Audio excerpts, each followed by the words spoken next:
Okay. All right. So this is Torg Attorney, and this is Curse of the Guy Bolga. So now, one thing I'm going to confess to you guys is I am terrible about pronouncing things, and a lot of these in this adventure, it's a great little adventure, but they're in Gaelic. So if I mispronounce it, just bear with me. It's not that it was written wrong or something like that. I'm just terrible at pronouncing a lot of unusual names. Not my strong suit at all. So, all right. So, the party is, so I'm going to do this is I'm going to start you guys off or tell you where you're at, and then I will have you guys go around, just describe your character real briefly, what they look like, maybe what they're wearing, what the others might know about them, and your character's name, and we'll go from there. So, all right, so your group finds yourselves in Glasgow. You're all Storm Knights, members of the Delphi Council with alpha level clearance, meaning you've been cleared to take on certain missions. So it's you guys have a brief amount of downtime, which is highly unusual. Does not happen very often for you at all. And you find yourselves in a quiet, lonely little tavern where you decide to kick back. Those you like to drink, have a few drinks, have some food, etc., things of that nature. So I will turn it over to you to describe yourselves as you're sitting around a table, enjoying each other's company, what you look like, who your character is. Maybe mention what cosm you're from too. That would be pretty apparent, and whatever else you'd like to tell us about you. So we'll start with Chris D. William Steed. Take it away, sir. William Steed has rugged, chiseled features and tense blue eyes. Expertly tailored black leather armor, silver-etched cloak. Looks like he can go to a royal ball and be in a dark alley. He's definitely the James Bond sort. He's very familiar with active spying, not just illusions and so much skulking illusions and things like that, but more the breaking into things and talking to the wrong sort of people. So there you go. Excellent. Okay.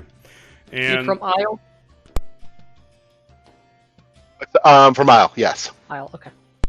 Okay, and we will go next with Nick, if you want to do the same for your character, sir. Okay. Marcus Newman is an unforgettable figure. In many ways, he should be a contradiction in many ways, and yet somehow he's not. It just seems to, for him, work. He's a good old Southern boy, but wears his hair long and dresses as if something out of an Arthurian legend, bedecked in this shining plate armor with symbology of virtue and justice and good, jet black hair and a dashing smile. Should seem weird. A man from the South dressed like a paladin, essentially, and yet for some reason it just works. Handsome features and long jet black hair and a shining long sword always out on his person, and also from or awakened unto the cosm of Aysle as well. That's something important to point out, Nick. So those of you that actually are like a different race, you're actually not native to Earth. In the old Torg, you could kind of transform into a new race. In the new one, in Torg Eternity, that doesn't happen. So having said that, Jason, it's your turn with Sabum. Sabum is tall and lanky and dresses in a lot of synthetic fabrics and has wild, incredibly styled, voluminous hair. I'm not sure how he's getting the hair product here in Isle to do this, but he's still doing it somehow. But you know that he has a lot of psychic abilities, telekinetic, some telepathic abilities, and he, despite being from Tharcold, where it's a very brutal, what's the word I'm looking for? A very brutal place. He seems to be interested in helping people out and protecting those that need protecting. And from spending time with him, you know that's because he believes that his abilities, because of his abilities, he feels that he has to do this because who else would? All right, well done. Okay, and then Trent, you're up, sir. I am Father Damien Manuels. I'm a tall, handsome black man. I wear the long robes of a Catholic priest, very obviously from the Cyber Papacy. And I wear a red sash that I was awarded for merits and good works. I have a very obvious cybernetic eye enhancement. And you do note that I'm a little atypical, being that I'm much more focused on the peace and forgiveness and love of God versus the Cyber Papacy's main line that they toe most of the time. So I'm a little bit of an outsider from that group, as it were. Okay, all right. And then to finish us off is Chris I. You have the floor, sir. All right, I'm Jade, the unstoppable cop, dressed all in blue, uniform, a very stern look on her face. Looks like it's constant, shifty-eyed, always assessing the situation. Particularly, you can see it, while she's sitting in the bar, just looking for trouble. And then you also see the Glock and the baton at her sides, and it's very evident that they've seen a lot of use. Okay, and what cosm is she from? She is from Core Earth. Perfect. Okay. And that is our group of Storm Knights. So, before we jump in, real quick, does anybody have a cosm card that said play immediately? Okay. All right. So, we're all good on that front. So, you guys are sitting there. Oh. Yeah, no kidding, right? It's almost kind of like, yeah. You guys. I do have a question, though. Yes, Sorry. please. Can you have more than one cosm card at a time? You potentially could get one. Oh, looks like Chris actually gave one to Father Damien. That's what I did, yeah. You could potentially, yes, that is possible. It's rare. I've only seen it happen a couple of times, but yeah, it can't happen. So, Chris, you'll want to go to Father Damien, click on his cards, click on your cosm card, and click Steal Card, and then he'll have to let you steal it, and that way you can get it back. Yeah. The reason I ask is I have a card that lets me draw another cosm card, so I just figured to do it all right off the bat. Gotcha. So let's drop that on the table. Okay, sure. All right. Tune, play to draw a cosm card. Okay. Interesting. I think you grabbed the wrong one. All right. Let me get that. Here, I'm gonna just transfer it over. Quick, Jason. The only thing I don't like playing online, it takes a little bit longer to do all this stuff. All right, there you go, sir. Oh, did you already get it? No, that's the one you gave me. All right, got it. Okay. All right, cool. Okay, it's weird. It's saying there's not any on the table. I can see a tuned on there. Yeah, I know, and it's just telling me on the... Okay, we're just going to throw you over here for now, then, out of the way. Oh yeah, you can delete it. You just hit delete and it'll send it to the discard pile. Yeah, I guess I can just do it that way too. Thank you. All right, Yeah. okay. Yeah. So you're all anything else, Jason, for your cards now that you drew another one? Mm-hmm. Good. The one you sent me, yeah. Okay, good. Okay, just want to make sure it wasn't something that said play immediately or something. Okay. All right, so like I said, you guys are all sitting around your table, doing various things. And guys, I am going to move this keep us moving along. I do, like I said, please role play. That's the important thing of it. But if I seem like I'm pushing you guys forward, just so we can complete the scenario. You guys are sitting there, and a dwarf walks into the bar. Not uncommon. You guys are in Aysle. He scans the room, and then his eyes fall on you, and he makes a beeline over to your table. He walks right up to William Steed and, Lord, a message for you. He holds it to you with a seal on it. I take the letter. What's the seal? It's a Delphi Council seal. No ifs, ands, or buts about it. Then this is My friends in high places. We do what we can. I open it and let's take a look at it. The dwarf just, as you look at it, he nods and then just turns and leaves. Yeah, I gesture he can leave now. You see an eloquent script wording written, and I will read this aloud to you all. Noble knights supporting the light are few, and we must shield those who would shield us. Elrana of House Garrick is one such knight, and she needs your aid. Elrana recovered a core earth relic, a barbed spear once used by the Irish warrior Cú Chulainn. Cú Chulainn carried this spear, the guy Bolga, when he killed both his best friend and his son. It has since gained a dire curse. Elrana flies into a killing rage when around her family or close friends. Only among strangers can she keep her unusual calm and kindly demeanor. The spear can't be taken from her, but we've discovered the curse can be lifted. A Scottish warrior teacher taught Cú Chulainn to use the Gaibolga long ago. Her ghost still haunts Duskhaith Castle on the Isle of Skye, and Elrana plans to plead with the ghost to lift the curse. She could use help, as the seas between Glasgow and the Isle of Skye are treacherous, but those of us who know her aren't safe in her presence. Aid her, but keep your distance until she is free of the curse. She can be found on the ship called the Spindrift, at the docks on the River Clyde. This is Isle clearance, or this is Alpha clearance, and urgent. Go with Dunad's grace, Storm Knights.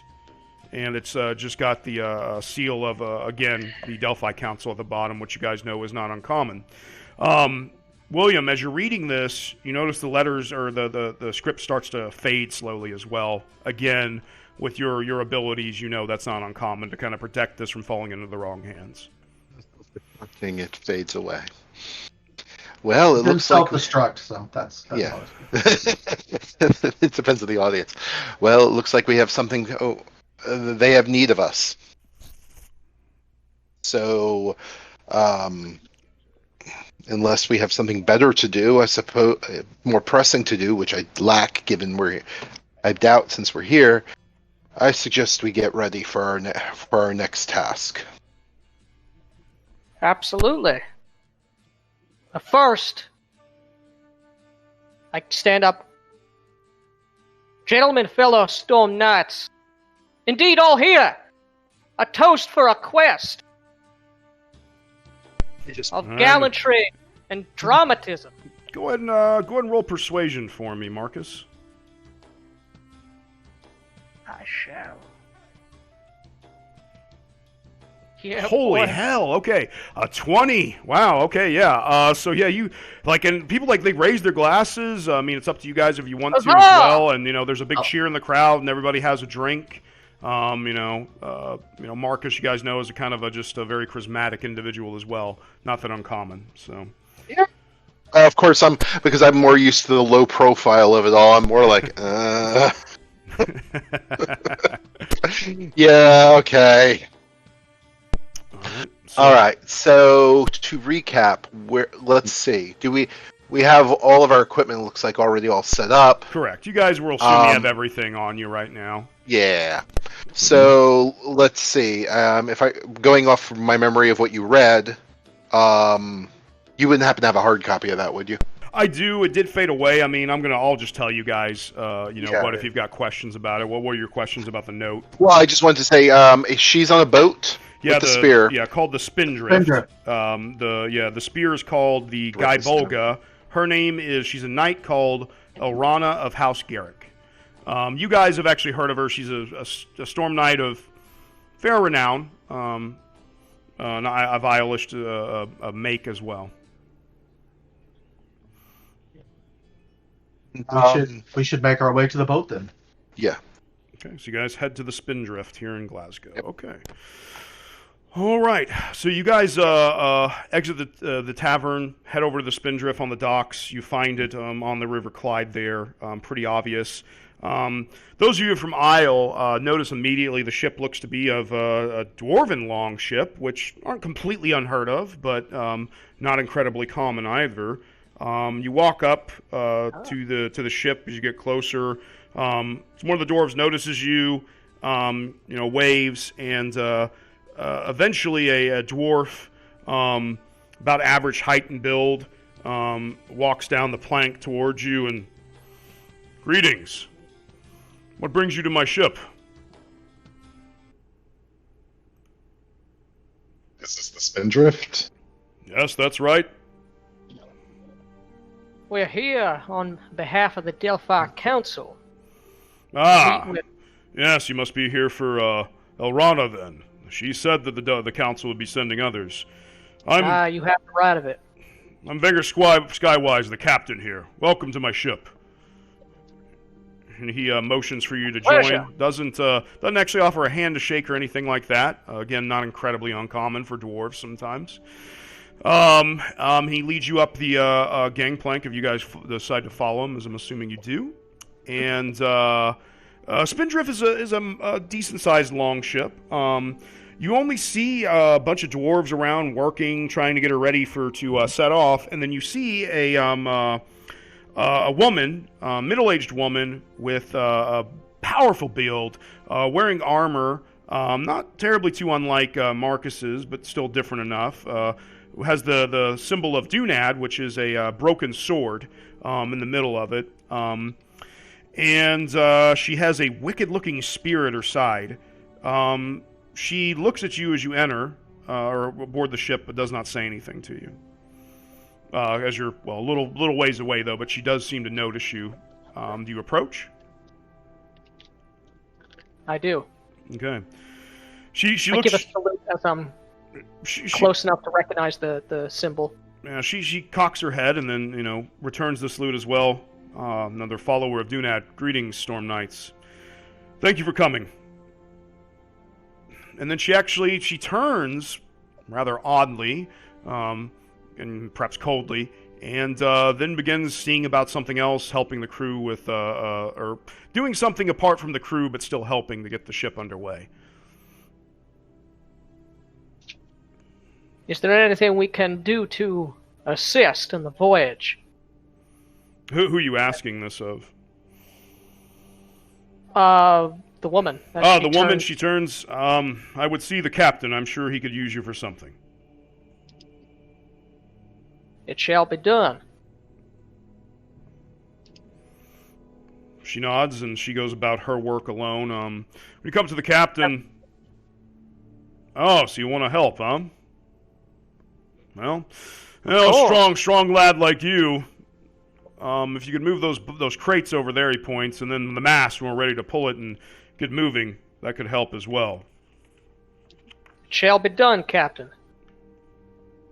All right. And what would the rest of you like to do as they're preparing to depart? Come up with the crew. Not lending a hand, pointedly. But basically, just trying to get the standard scuttlebutt of the ship, like the captain's drunk, the captain's tough. Just trying to get a sense of some of the more rumory type things on the crew, because after all, they're really how this whole thing works. Okay. Is anything not what it seems? Okay, go and roll persuasion for me, William. That'll be a standard difficulty of 10. They're a pretty friendly crew. Looking for persuasion, I see. If you don't have it, it will be charisma is what you'll roll. That I do have. Okay, so that's another thing. If you are unskilled at something, when you roll on 10s, you don't roll up, actually. You only roll up on 20s, so... I did not roll well. Oh, yeah, you did not roll well. So, yeah, the crew, they just kind of seem busy. Lad, we'll tell you about it later. We really got to get moving. More about intimidate. Sure, if you want to try to... If you can absolutely, if you want to try intimidate. I don't think that's a good way to start this out. I think that's when they need something, save that for when you need it. There you go. I agree with that. Okay.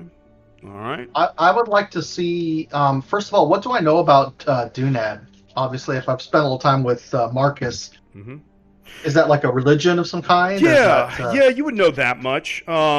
Just the basics of it. You would assume, Marcus hearing him talk about it much. He actually doesn't know a great deal about Dunad, a lot, but he just knows that their principles align. And Marcus is a very just person, very good.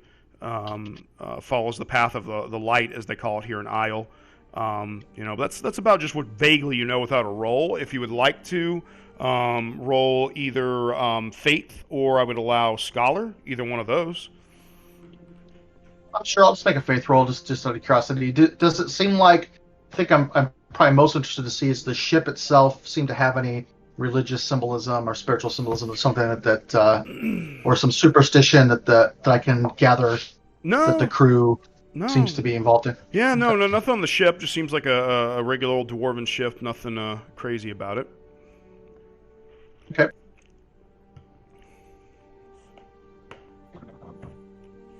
Yeah, that's fine. That's I'm good with understand that the basics. For okay, so you don't want to. Okay, you don't want to roll Faith. Okay, all right, no problem. Just want to make sure. All right. Okay, so anybody else going to do anything else before you guys take off? All right, so I'm gonna ask how long this. Oh, go ahead, Nick. Oh, no, I'm just making banter as I sort of, as I'm moving boxes, I say, Officer Jade, you're in for a treat. You may not think it's so, but you ain't seen nothing like a well-crafted dwarven longboat on the high seas. Straight shooting them folks. We'll be there quick as can be. I just nod at her and then also assess the situation in general, just see if anything's out of place. Okay, go ahead and roll Find for me.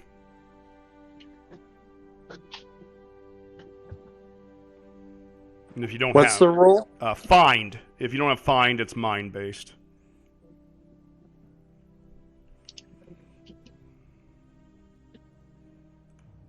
Jay, you do have it, so... So if you got it. Perfect. All right. So 7. Yeah, you don't really see anything out of place. No, everything looks normal. It is unusual. I mean, your eyes fall across some Elrana, the knight you've been sent here to save, but she just seems very distant and like she's trying to avoid you guys. But that's really about it. Everything else seems to be in order. Yeah, I'll run interference if anybody tries to get too close or talk to her from the group. I will step in front of them and kind of remind them that the closer she gets to us, the greater chance we have of her curse affecting her. So I'll try to maintain, try to keep that on the forefront of people's mind and keep her separate from people. Lady is a private sort. Yeah, just quietly, carefully. Don't make too much of a big deal about it. Gotcha. Okay. All right. And that was Jade, right? That was father. Oh, that was the father. Oh, okay, gotcha. All right, perfect. Yeah, for some reason I couldn't see you talking there. I don't know why. All right, okay. All right, so father, as you do this, you keep, and some of the dwarves even come up, and we'll say just occasionally a character will, just ask something, and you kind of politely remind them, and they just, do. Elrana actually looks at you, and she nods, and my thanks, father. And then she walks off. Well, pardon me. Go ahead. If you start to say something, she does pause. No, I just nod and smile. Okay. And she walks off. All right. So you guys finally they push out, of course, with oars first to the sea, and then once they get to where the winds are, Marcus, they take you up on your offer to help with the mast. You and a couple other dwarves pull it up, and you guys set sail on the open sea. All right. Let's see here. Yep. Okay. Just fine. And when we're in Isle currently, right? Correct, you are. Is that kind of geographically England? Is yes. And the Isles? Yeah, okay. you guys are in Scotland, to be exact. You're actually traveling from one part of Scotland to another. You're in Glasgow right now. And you'll be traveling to the the Isle of Skye is where you're going to be traveling to. Gotcha. Okay.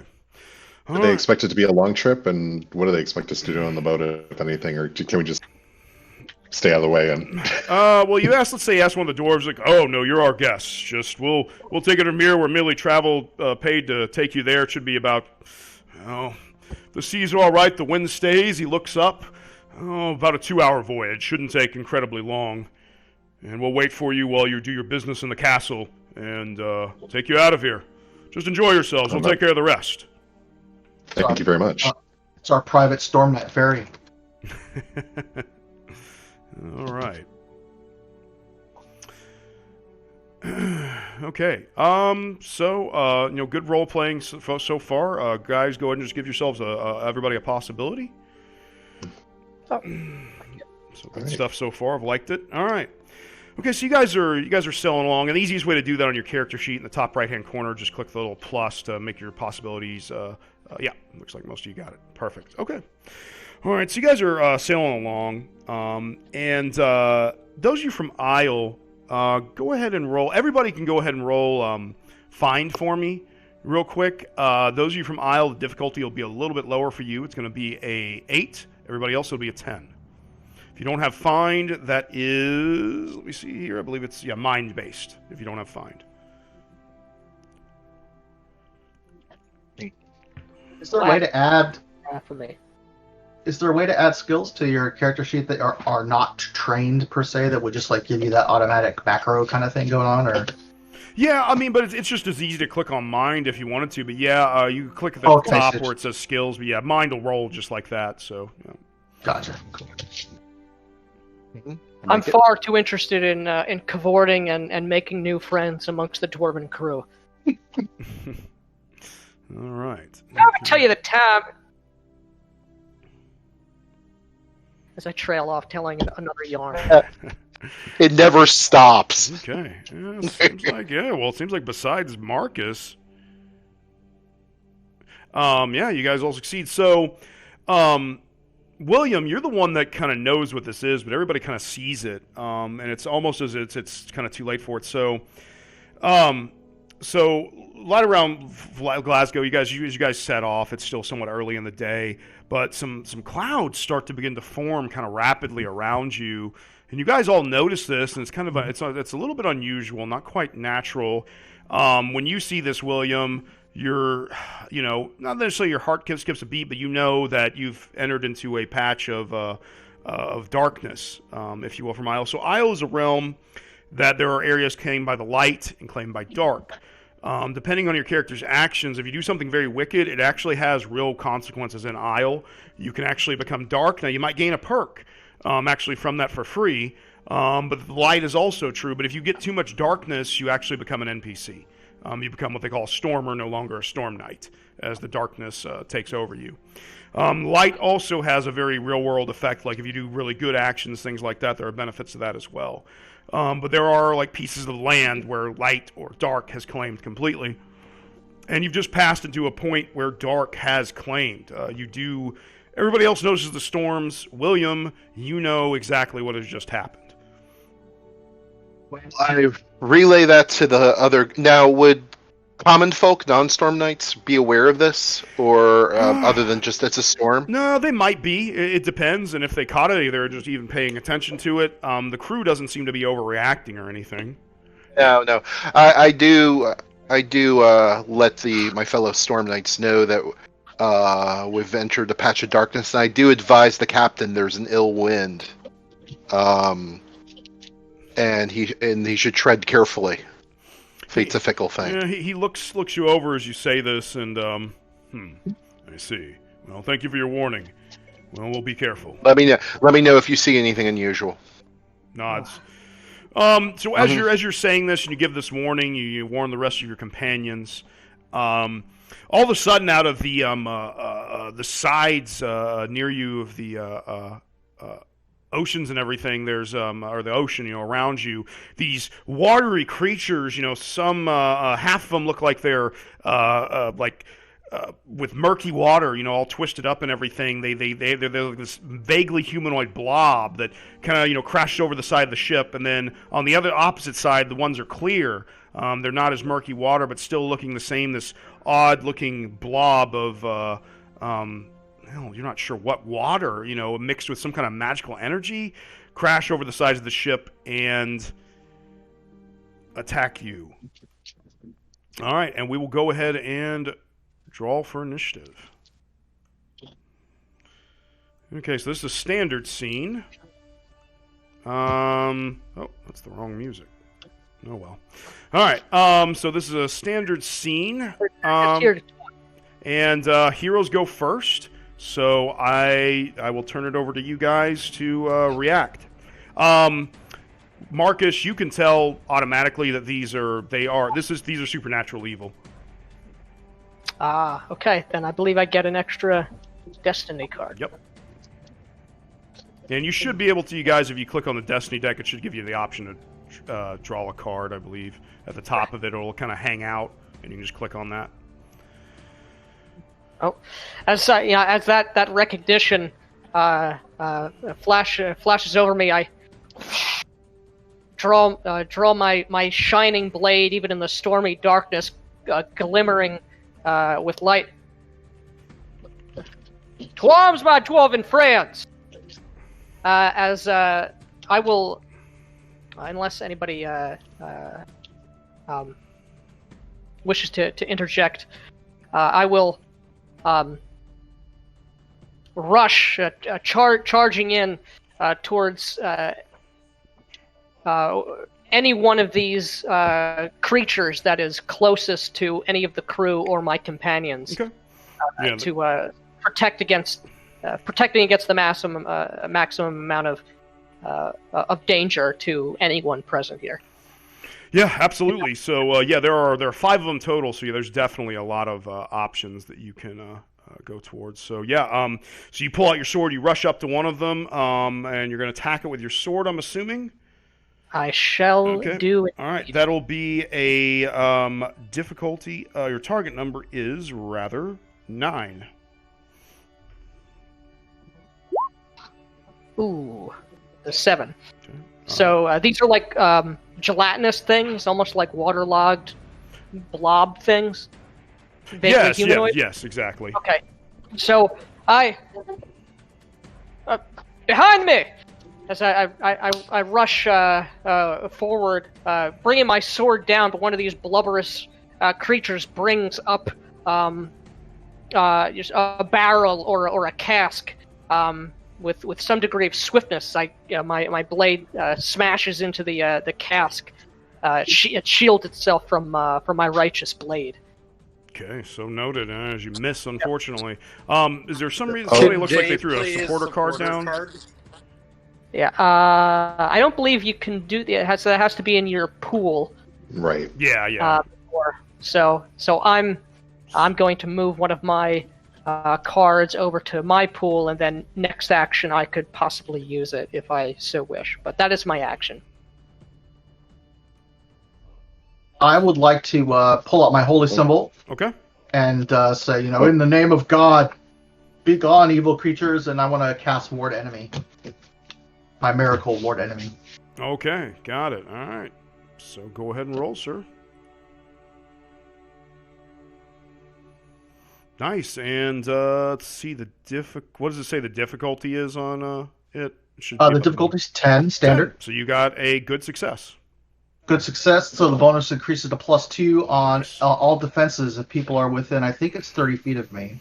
Yeah. Well, it's a 5 meter, yeah, 5 meter radius. radius. Kind of close. So right now, Marcus would be outside of that unless you come up to him and then cast it. But then it'd probably be only you and him right now that'd be affected by that. Yeah, I'll stand. I'm not going to stand right behind him, so as I don't want to get a sword to the face, but I'm going to stand close by to kind of support Marcus in his charge.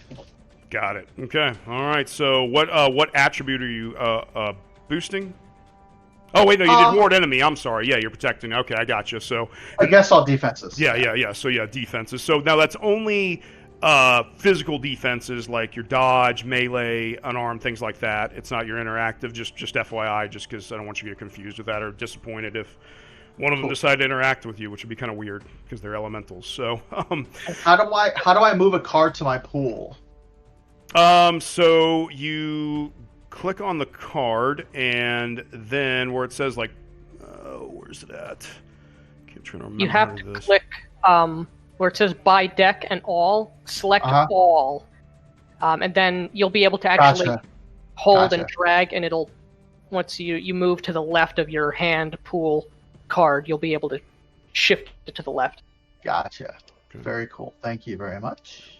No problem. Okay, so that is Father Damien calls out at this holy light, kind of bursts out. You feel this protection surrounding you, Marcus. Not too different from the miracle you're able to wield as well. Though Father Damien's power and his faith is a bit stronger. Maybe he's just his connection with it because he's been in tune with it for longer. Amen, Father. Amen. All right, who's next? I'll go go. next. Okay. Jason, I'm you gonna go. try to debuff him.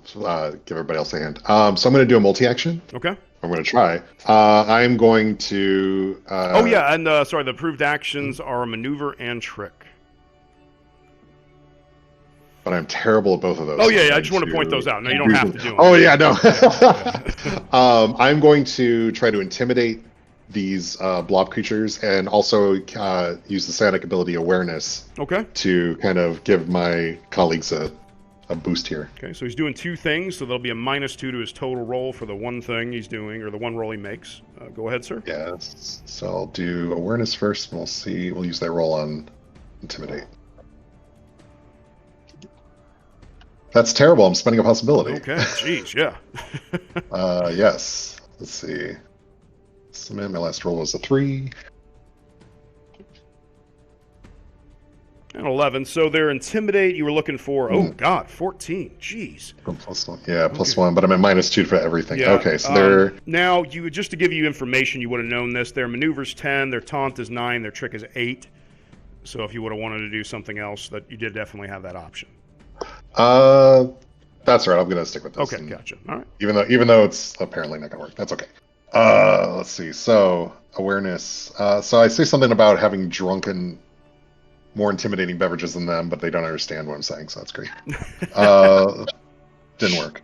But let's see. My intimidate would have been 11 plus 1 is 12, but it would have been a 10. 10? Yeah, 10. Yeah, yeah. 10 fails. So. Yeah. Uh-huh. And then this is, I got an 11, but I'm at a -2, so that's a 9, but I need a 10. Oh, that didn't work either. Oh man. Well. Okay. Well. Well, the boat just kind of rocking. It just kind of throws you off. You're not able to really center yourself, unfortunately. There, Sabum. So, but yeah. All right. All right, I'm going to try to maneuver myself to behind some cargo or something to get some cover because I am made of paper. Yep. That's yours, sir. Okay. Well, you're out of range. You weren't moving. You got to be actually pretty close to the sides to actually get attacked at this point. So, all right. So that was Marcus. Who's next? We've got William and Jade left. William will go. So are they going in any particular direction? Are they just kind of are they attacking targets of opportunity, or they have like any intent to them? They're attacking targets of opportunity and the vessel itself. It looks like. All right. Let's go after one that's attacking. One that's nearest the wheel or the captain. Yep. I assume they're probably the navigator, the pilot, and the captain are probably close together. My pardons. I noticed something real quick I missed. You guys should be adding +2 to your physical attack rolls because they are really big. So Marcus, you actually hit with your last attack. What's your base damage? Marcus Oh, went to he jumped refill a up. drink, maybe. Okay, so let me pull up his character real quick. Sorry about the gentleman. I missed that part. Okay, yep, there you are, Nick. Nick, you actually did hit with your first attack. I misread something. Because they're size large, you get a +2 to any kind of physical attacks against them of any sort. So you actually managed to do a little bit of damage to them. So you did a couple of shock to one of them. Okay, sorry. Go ahead and finish, William. My pardons. What you were gonna do? Basically, if there's one heading towards the wheel or the captain, I cast bullet and I grab a belaying pin and launch it at him. Okay. At All right, Mach nice. at Mach 1. All right, so make it so, sir. What's that look like? Basically, I hold my hands out. A pin rises up, and it basically just shoots forward with the little the little sonic rings after it at top speed towards one of the giant liquid creatures that's somewhat facing their direction. Hopefully, just blast a hole in it. Let's see what we got here. And I rolled 11. Okay, what's your difficulty? Oh wait, it's the creatures. Is it dodge you're trying to hit? Dodge or dexterity. Yeah, so +2 on top of that, so it actually gives you a 13 because of its size. So a 13 will hit. It'll just be a regular damage. What's your standard damage for a bullet? 13. 13 as well. So yeah, you do a couple of shock to one as well. All right. Ha! Well aimed, Mr. Steed. All right. Okay, Jade, you are up. And I pull a card up into my hand. Okay, I'm gonna whack one of them with my baton. Okay.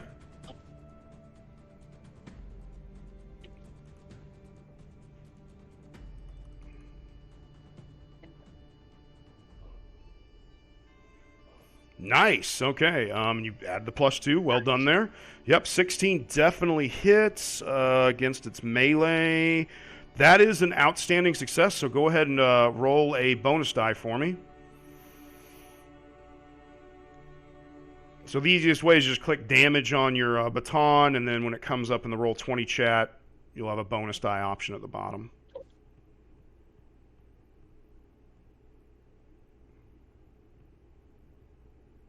There you go. You just click that, and I can give you an option. It'll just put one bonus die. Does that look good in the chat? Yeah. So yeah, just click the bonus die so we can get that rolled real quick.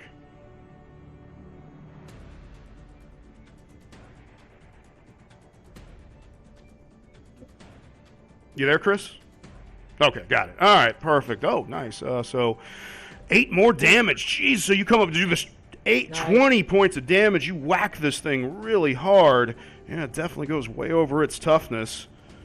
Man, 7 over. So yeah, you come up and you hit this thing, right across what would be roughly its torso, and it just kind of decomposes, into nothingness and goes down.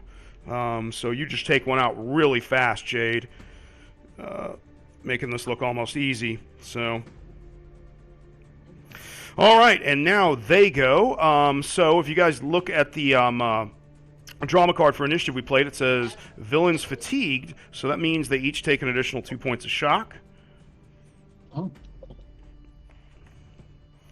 So as this ship is rocking, it batters against some of them, hurting them a little bit, doing, kind of that superficial kind of damage to them, and they attack. Okay, so. All right, so they're going to, we'll start with, we'll go down the line. William, the one's going to attack you. They actually, unfortunately, do get 2 attacks. Okay. So, William, one of them fires this stream of this water. This jet stream flies out at you. Okay, and 14, let's see here, so it's a 1. What's your dodge, William? Does a 13 hit your dodge or beat it? 13 will hit my dodge. Okay, gotcha. All right, by how much? 1. Okay, gotcha. Okay, so you take 13 points of damage as this water, it's almost like a pressure washer, blasts into you. What's your total toughness? Total toughness is 11. 11, okay, so it's 2 over. So, William, you take 2 points of shock. It just it's irritating. I mean, you're going to be bruised from this hit, but that's about it. And it does slide you back about 1 meter. Or 2 meters, actually. You kind of slide back from this forceful blast as it hits you. Another one, or the same one, then it fires at you again, actually. 13, same result exactly. So you take another 2 points of shock and are pushed back just 1 meter this time. It's just too rapid. It hits you with basically one arm, then the other. Kind of these blasts of just high pressured water come out at you. All right, Marcus. When can you play cards? You can it'll tell you when you can play it. If it doesn't, then you can only play it on your turn. Okay, understood. Okay, good question. And everybody should have one card in their pool now. It looks like not everybody does, so if you guys want to take care of that real quick. All right, Marcus, the one on you, it's going to batter at you with its hands as best it can. Twice. Okay, oh. Well, actually, it's not skilled in that, so... All right, so a 10, I think, is actually a minus, isn't it? Nope. Yep, -1. So does an 8 hit your melee or your unarmed? Oh, excuse me. No. I actually misspoke. That does roll up. Okay, so it's a total of 12. Not much better. So just a flat. Does a 12 hit your unarmed combat, Marcus? It does. Okay, by how much? By 3. By 3, okay. So it's just normal damage. So you take 13 points of damage. This thing bashes into you. What's your toughness? It is 13, so it does not exceed. 13. So yeah, you only take 2 points of shock. It just kind of you feel some bruising and stuff. But yeah, nothing crazy. Your armor does its work. And it swings at you again, Marcus. An 11 will be the exact same result. So another 2 points of shock is just boom, boom, right in you. You're kind of parrying, but some of it gets through. It's kind of odd fighting this waterous kind of thing, or watery kind of thing. All right. Let's see here. So there's only 2 left. Let's see here. Jade ran up. So Father Damien and Sabum, you guys are going to get some ranged attacks against you. All right, so Sabum will shoot you first, an 8, so -2. So does a 10 hit your dodge, Sabum? 10, it would hit my dodge, yeah. My dodge is 7. Okay, gotcha. All right, so it's 3 over, so nothing crazy. And what's your total toughness, Sabum? Toughness is 7. Okay, 13, yeah. So it's 5. So, yeah, Sabum actually, this thing hits you, and you fly back in and hit into the mast of the ship as this blast hits you and shoves you back. You take 1 wound and 2 shock. I want to soak that. Okay, gotcha. All right. So how he's going to soak, gentlemen, is he'll spend a possibility, and then he will roll his reality, which it's just a 10, so he does. He prevents the 1 wound and all shock. So in one reality, that's what happened. You actually kind of slide, you duck under the blast as it comes at you as you shape the reality out around you. All right, and Father Damien, the same one, blasts this jet of water at you, getting a 17. Ouch. What is your dodge, Father Damien? It is a 9. Okay, so that is a bonus die, unfortunately. To the damage. So that's 5 so far. Okay, so that's 10 additional damage. This is going to hurt, Father Damien. So 23. What's your total toughness, Father Damien? It is 9. Ooh, so that is 14 over. That is 2 wounds and 4 shock. You can spend a reality or a possibility to soak if you would like to. Let's do that. Okay. I'm going to make my reality roll. Yes, sir. I barely squeaked it by. Okay, you got it. So you're going to you only take 1 wound and no shock. So in one reality, this thing, almost knocks you off the ship when it hits you with this blast. And this one, it clips you on the shoulder, spinning you around, and you land on one knee as it kind of wrenches your back, and you hear a pop. That's going to be pretty challenging to deal with, but you're able to mitigate the blow quite a bit. Okay, all right, and then Jade, the remaining one, will take 2 swings at you. 9 is a -1. What's your melee defense, Jade? Or unarmed defense, excuse me. That is a 9. 9, okay, so it's 2 over, so it just hits you. And what is your total toughness? 12. Okay, so you take 2 shock. It just kind of batters you again like it's done to Marcus. Nothing you can't handle. Bugs you a little bit. Same thing on that result as well. You take an additional 2 shock from the next attack. All right, so that is the first round of combat, and we will go to a new round.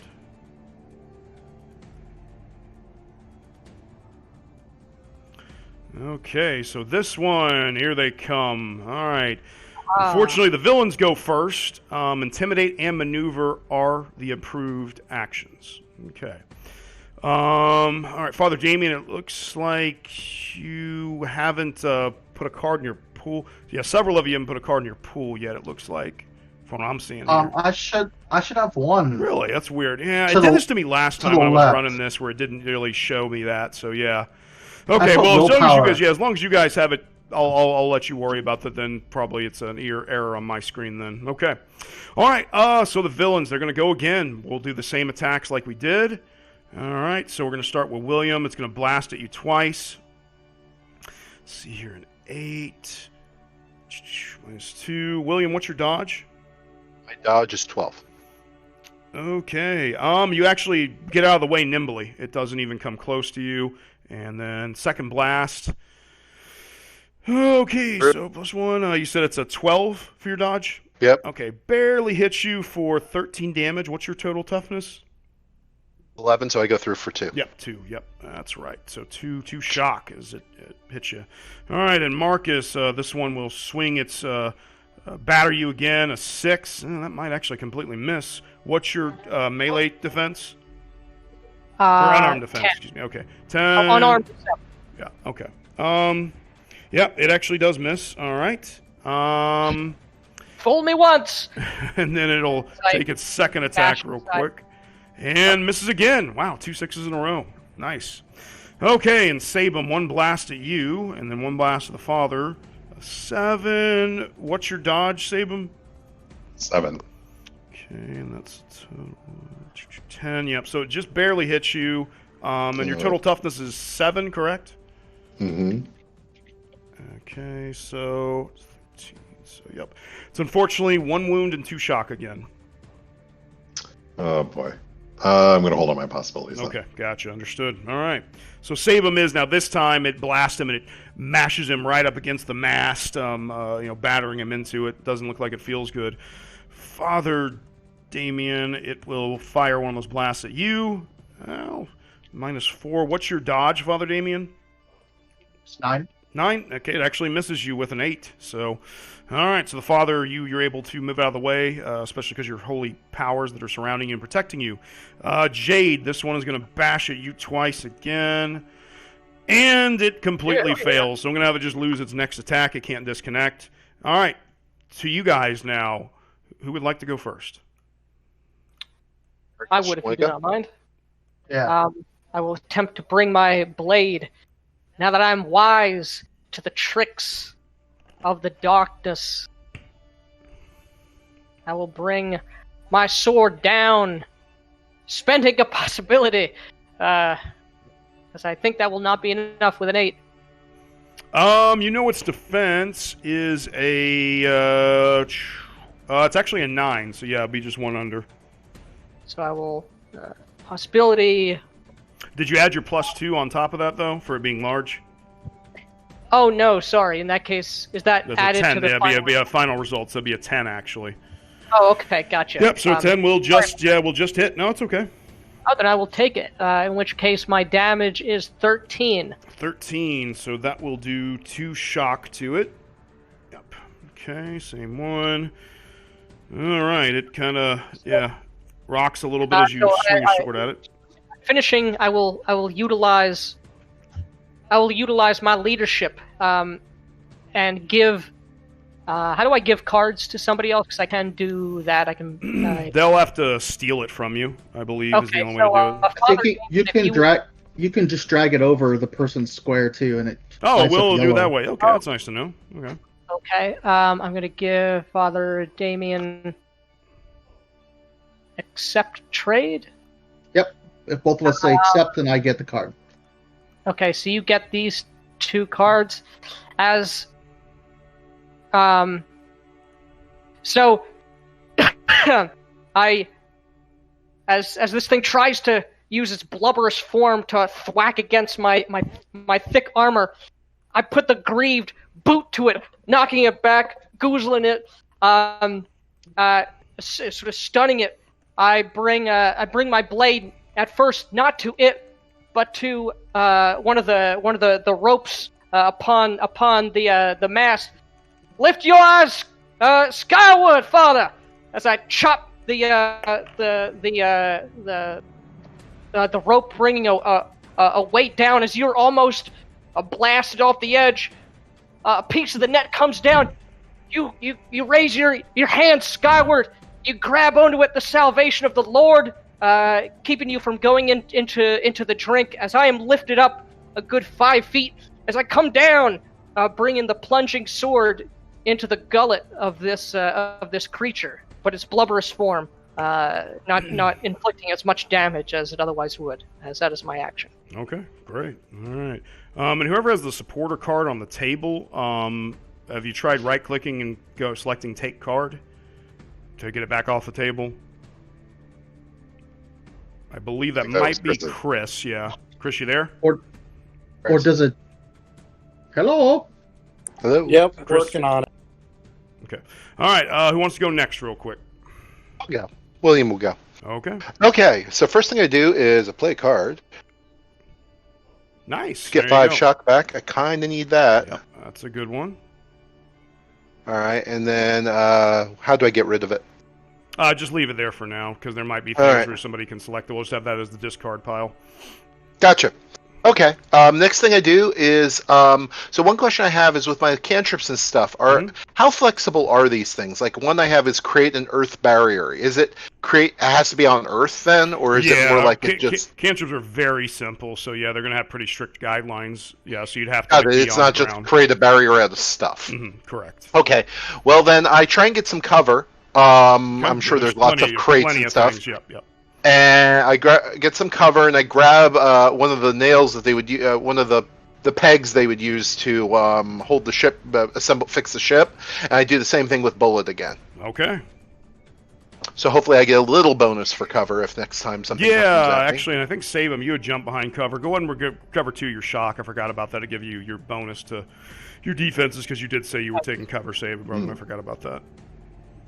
Did somebody play the leader? Oh yeah, you played the leadership card. That's what it was. All right. Okay, so I'm gonna get +2 because they're big. You said so. I'm gonna add that. Correct. Yes, sir. In. At 10, but I really want to clock him. Okay. So I want to do a possibility. That would miss. You know, it's got a 12. So yep. Yeah. So so basically I draw on the possibility where giants made ships. So my peg is actually much bigger and much sharper and much scarier. And let's see. And do I get a bonus on the possibility as well for the size or no? Yeah, go ahead. Because I'm not sure if that actually calculated on that 6 or not. I mean, it did in the total result, but yeah. Yeah, go ahead and just include it in there. The 2 +2. Your last roll was a 6. Mm-hmm. That's there better. you go, 22. That is definitely with a that's an outstanding success. So you get 2 bonus dice of damage on your bullet. All right. Bonus dice is 2. 22 damage. Nice. Well done, sir. Okay, so 22 Blam. damage to one of them. Yeah, this, as you say, the pin. It's probably the same one I did before, by the way.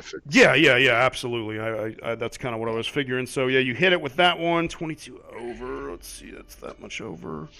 Well, actually, you know this. So its toughness is 13, so that'd be 9 over. So yeah, you did this pin. You know, you make it just doubles or triples in size and hits this thing, and it just kind of just completely dissipates as you destroy one more. Okay, so another goes down. Well done, William Steed. All right, who's up next? I can go. Okay. Is there one that's specifically focused on me? There's one that's like attacking you and Father Damien both. It's like shooting a jet at you and a jet at him. Got it. All right, I'm going to try to use kinetic freeze on it. Nice. If it's not, hopefully there's no blast effect on this, and that makes it dangerous. If but it gets up higher, it can actually have a blast effect if you get a higher result. So it's not. You could do it in such a way to where you're not going to hurt anybody else, though. Okay, then let's give it a go. And with an 18, it's versus it's like survival or strength, correct? Isn't it? Survival or strength, whichever is higher. Yeah. Yep. Okay, so that's actually a good success. So it will get what I think a medium blast template is what it is. A medium blast. Yes. Yeah. Okay. So that actually, but there's a benefit to that. You can do it in such a way where it's not going to hurt anybody else. But there's a benefit to that. They're actually more resistant to that. So its toughness is reduced by 5 for that attack. So its toughness is only 8 on these creatures. So, so it's going to take, 10 points of damage? 10 cold damage and becomes vulnerable. Nice. Okay. Okay, so you actually destroy it. You want to describe to us what happens real quick, Sabum? Definitely. I reach out with my mind, and it starts to freeze and crystallize and falls right apart. Nice. Okay. It's turned into ice, and it does not like that and dies. Okay. All right, so guys are doing much better this round. Not that the first round was a bad one. Okay, we got Father Damien, and Jade. Which one is up next? Jade will go, so we'll whack another one with the... Okay. All right, Jade, go ahead and hit another one. You got 2 more targets. Now, there's one on Marcus that he's really screwed up, and another one that nobody's actually on right now. Which one would you like to attack? I'll do the one on Marcus. Okay. All right, so on Marcus, yep, that is just a hit, and that's what, 12 damage?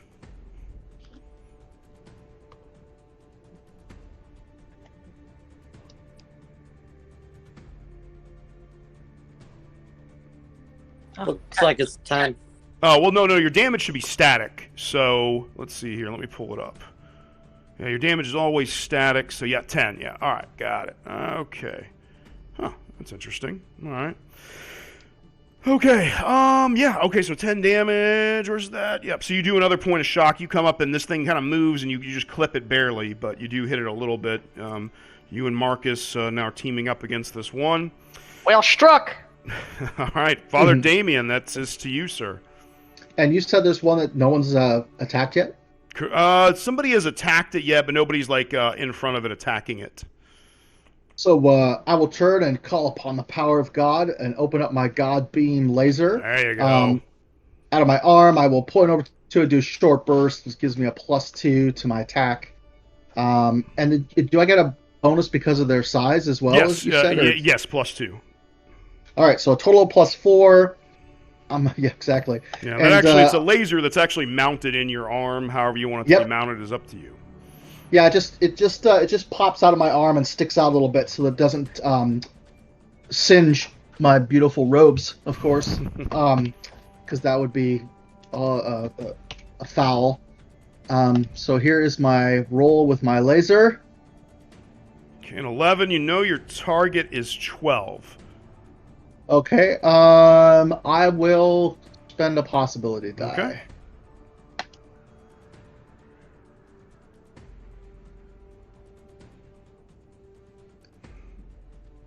Wow.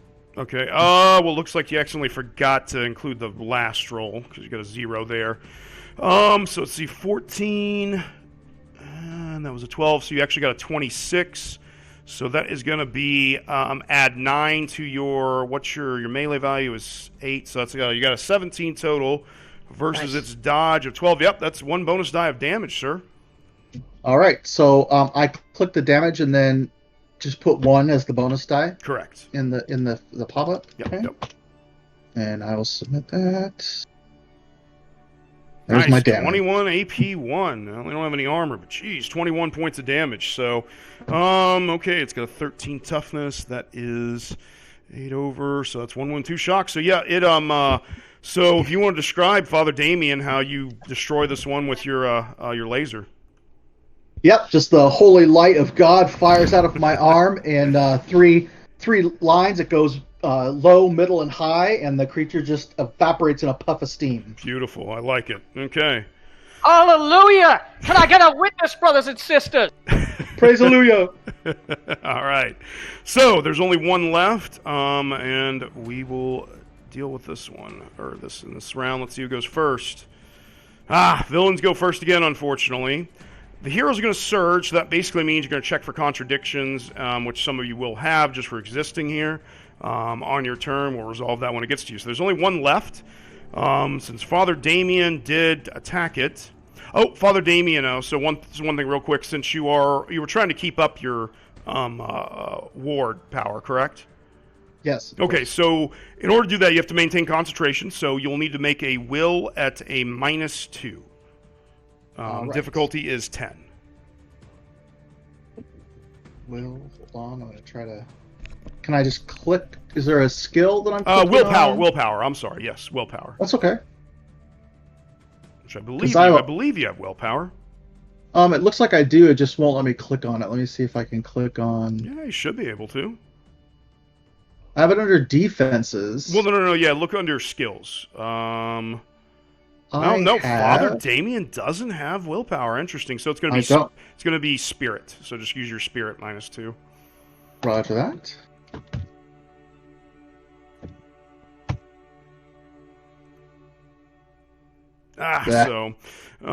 So yeah, you try to, and it's just using that. Unfortunately, it does your ward. I got a little excited. Yep. Hey, you brought one down though, but it is going to attack you with one of its attacks. Okay. And a 5 probably is not going to do the trick. Let's see here. -4. What is your dodge, Father? It is now 9. It was higher before. Okay, an 8 is what it got, so you are actually good. And then it's going to attack. Oh man, let's see here. Just randomly determine that. Okay, so William, it'll fire a jet at you randomly. Creature's getting desperate. 1. What's your dodge, William? 12. Okay. Now you keep it in mind, can the apparition, can't that replace your dodge, I believe? Yeah, I'll have to check on your perks. It says factored in, you're right. It's the same, unfortunately. Oh, okay, gotcha. Oh, it should be a point higher, actually. I'll take a look here after the combat, though. But, alright, so yeah, that does barely hit you. A 13 over, what's your total toughness? 11. So you take 2 points of shock. All right, and it's done. You guys go. So everybody, let's see here. That's going to be Sabum, Father Damien, and Jade. All 3 of you roll a d20 for me. Do not roll a 1. Just a basic d20 then? Yeah. You can just type in the chat. Whew, that was close, Jade. Loads in reality. Yeah. Okay. Yeah, you guys are fine. All right. So, okay.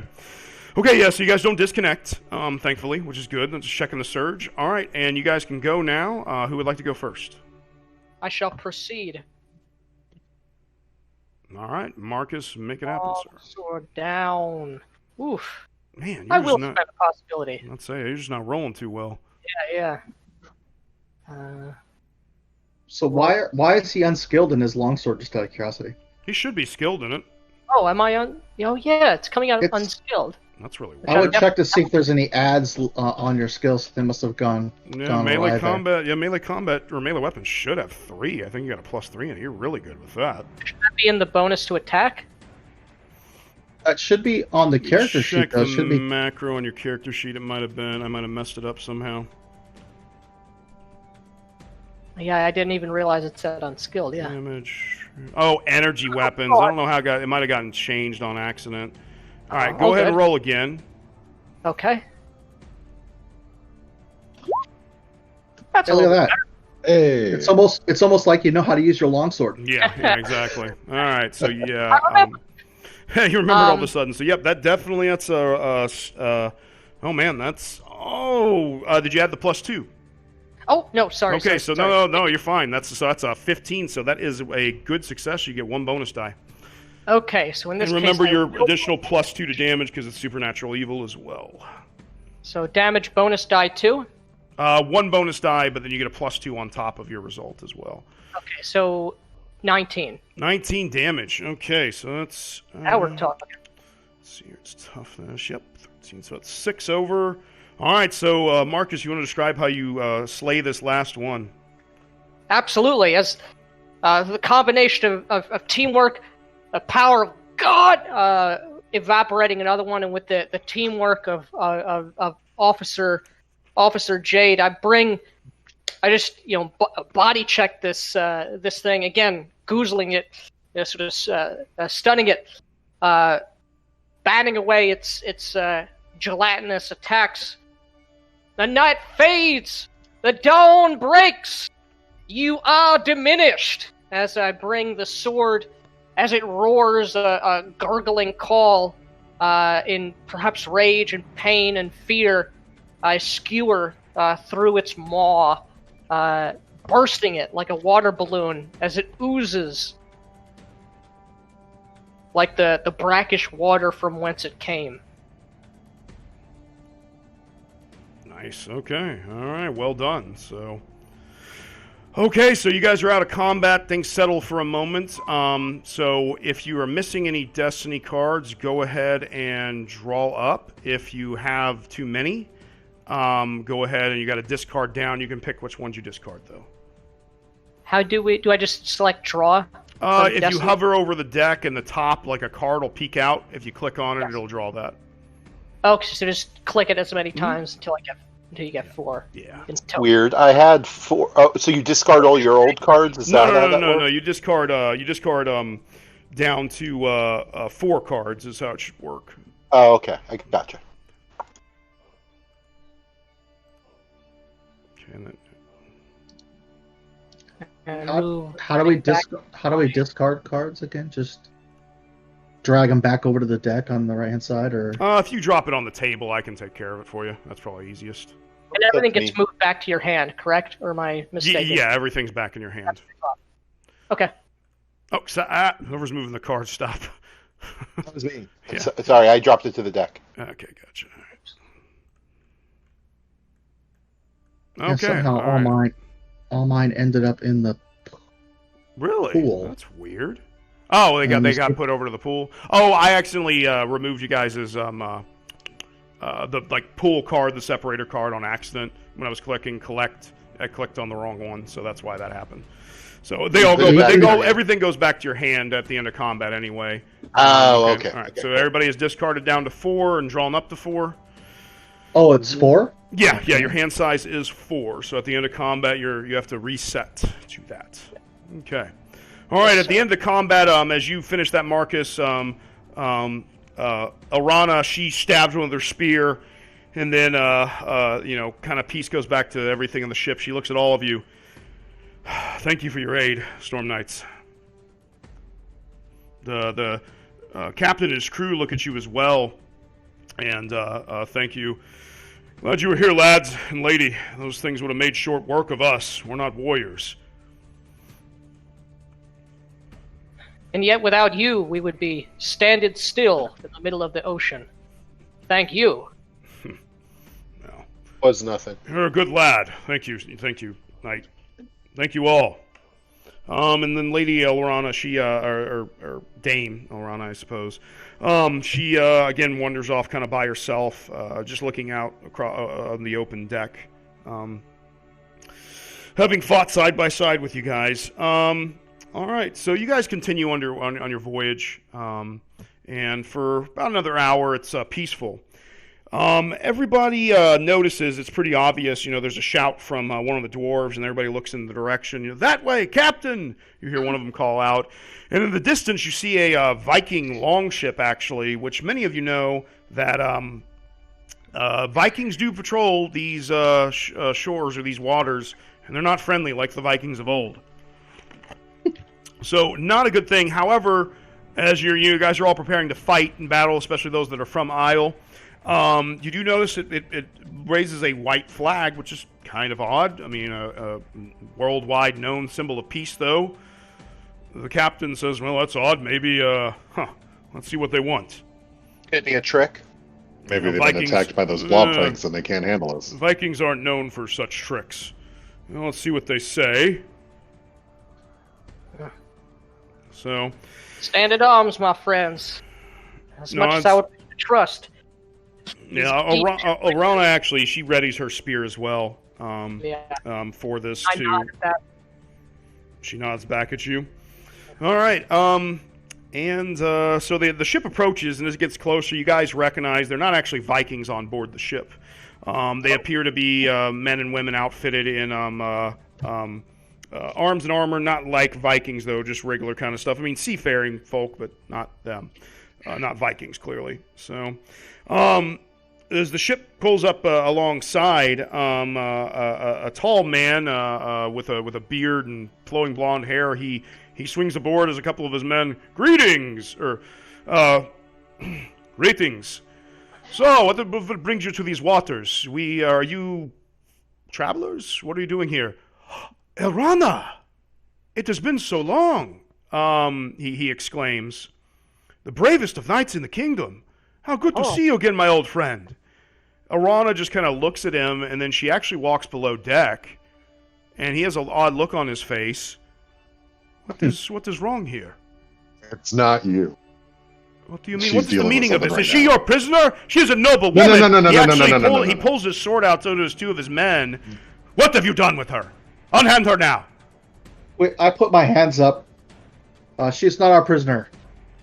She is. We're her escort. Oh, Speak quickly. What is going on here? She is melancholy. She has fallen under a curse, and we are helping her alleviate this curse. All right, Father there's Damien, a go. dire quest before us, fellow captain. If you know as a friend Dame Orana, know that we are friends as well, but her mind is heavy with a deed of darkness which we seek to alleviate from her. Know you of the spear of Cuchulainn? Of the myth of the spear of Gaeabula? He kind of narrows his eyes. Both of you, both Father Damien and Marcus, go ahead and roll persuasion for me. And the difficulty is... Hell, not so good for Father Damien. That's definitely a failure. As I hold my side. Persuasion is going to be 10, let's say. Did you say Father Damien and... Marcus. Oh, and me. Oh, sorry. Yeah, that's okay. Persuasion. Okay. There Okay, we go. that'll do it. He lowers his blade, and your words ring too. No, I've not heard of this spear, but your words seem true. Forgive me my rash actions. She is an old friend. I cannot see her then? We will not stop you, but her mind has been darkened with what is to come. Marcus, Please, roll mind for me real quick. Roll mind. Yeah. Okay. Difficulty is going to be 6. Ah. Okay. You remember from what the letter said when William was reading it to all of you, that would be a very bad idea. She would likely kill him. The reason that your group was sent to escort her, such a well-known knight, an ally of the Delphi Council, is because you don't know her. Supposedly the curse on the spear is anybody that she's a friend or ally with, she will kill. Oh, and right. Uncontrollably, she won't be able to help herself. So. And I do take a step in friendship. I mean, my hand isn't on, my sword, but if he'll permit me, there's a look of heaviness. I put a. Is this a human? Yeah, he's a human. Okay. I put a hand on his shoulder, on his side, in sort of friendship. Do not take offense. Know that her deeds, though they may seem cold and cruel, they are out of compassion. She bears a heavy curse. She is ensorcelled as an artifact, a weapon of darkness that we seek to dispel. It turns friendship and compassion into violence. If you were to see her, she may attempt to strike you down, but know that it is not of her own mind. Yes. When you are certain of this is what would happen. Mr. Steed, would you be so kind as to produce the missive? You know of the Delphi Council, even in these waters, yes? There was a missive, but unfortunately, as is the Delphi Council's nature, it is apparated. Oh, sorry. I wouldn't have asked that. No, it's all right. No, Captain Thane actually nods his understanding. Your words ring true. You're good people. You will take her to this. You're taking her to help her somewhere, yes? That is We correct. travel to the Isle of Skye, yes. I see. Well, I will lead you to this then. It should be. We will follow at a distance to protect you from anything else that might happen to speed you on your way. She is a good friend, a good woman. Play a card. Keep the life spicy for you. I want to play alertness. You notice an otherwise unseen item clue in your event. This guy's in the middle of the water with a surrender flag on a Viking ship. Mhm. Tell us, how did this happen? Okay, so Why are you just using Viking ships? Would not be something you'd want to be in casually. Yeah.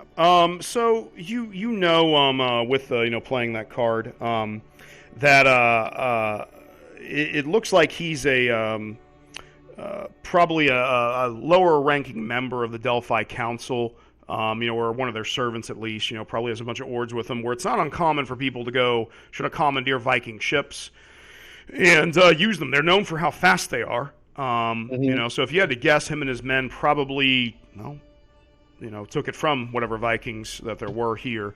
Pretty obviously, you look on the ship and do see signs of bloodshed and etc. But you do see the flag of the Lady of the Light actually flying on the ship. Okay. Is one of the things you notice. So it appears to be above the board that this man is not lying or being deceptive. Okay.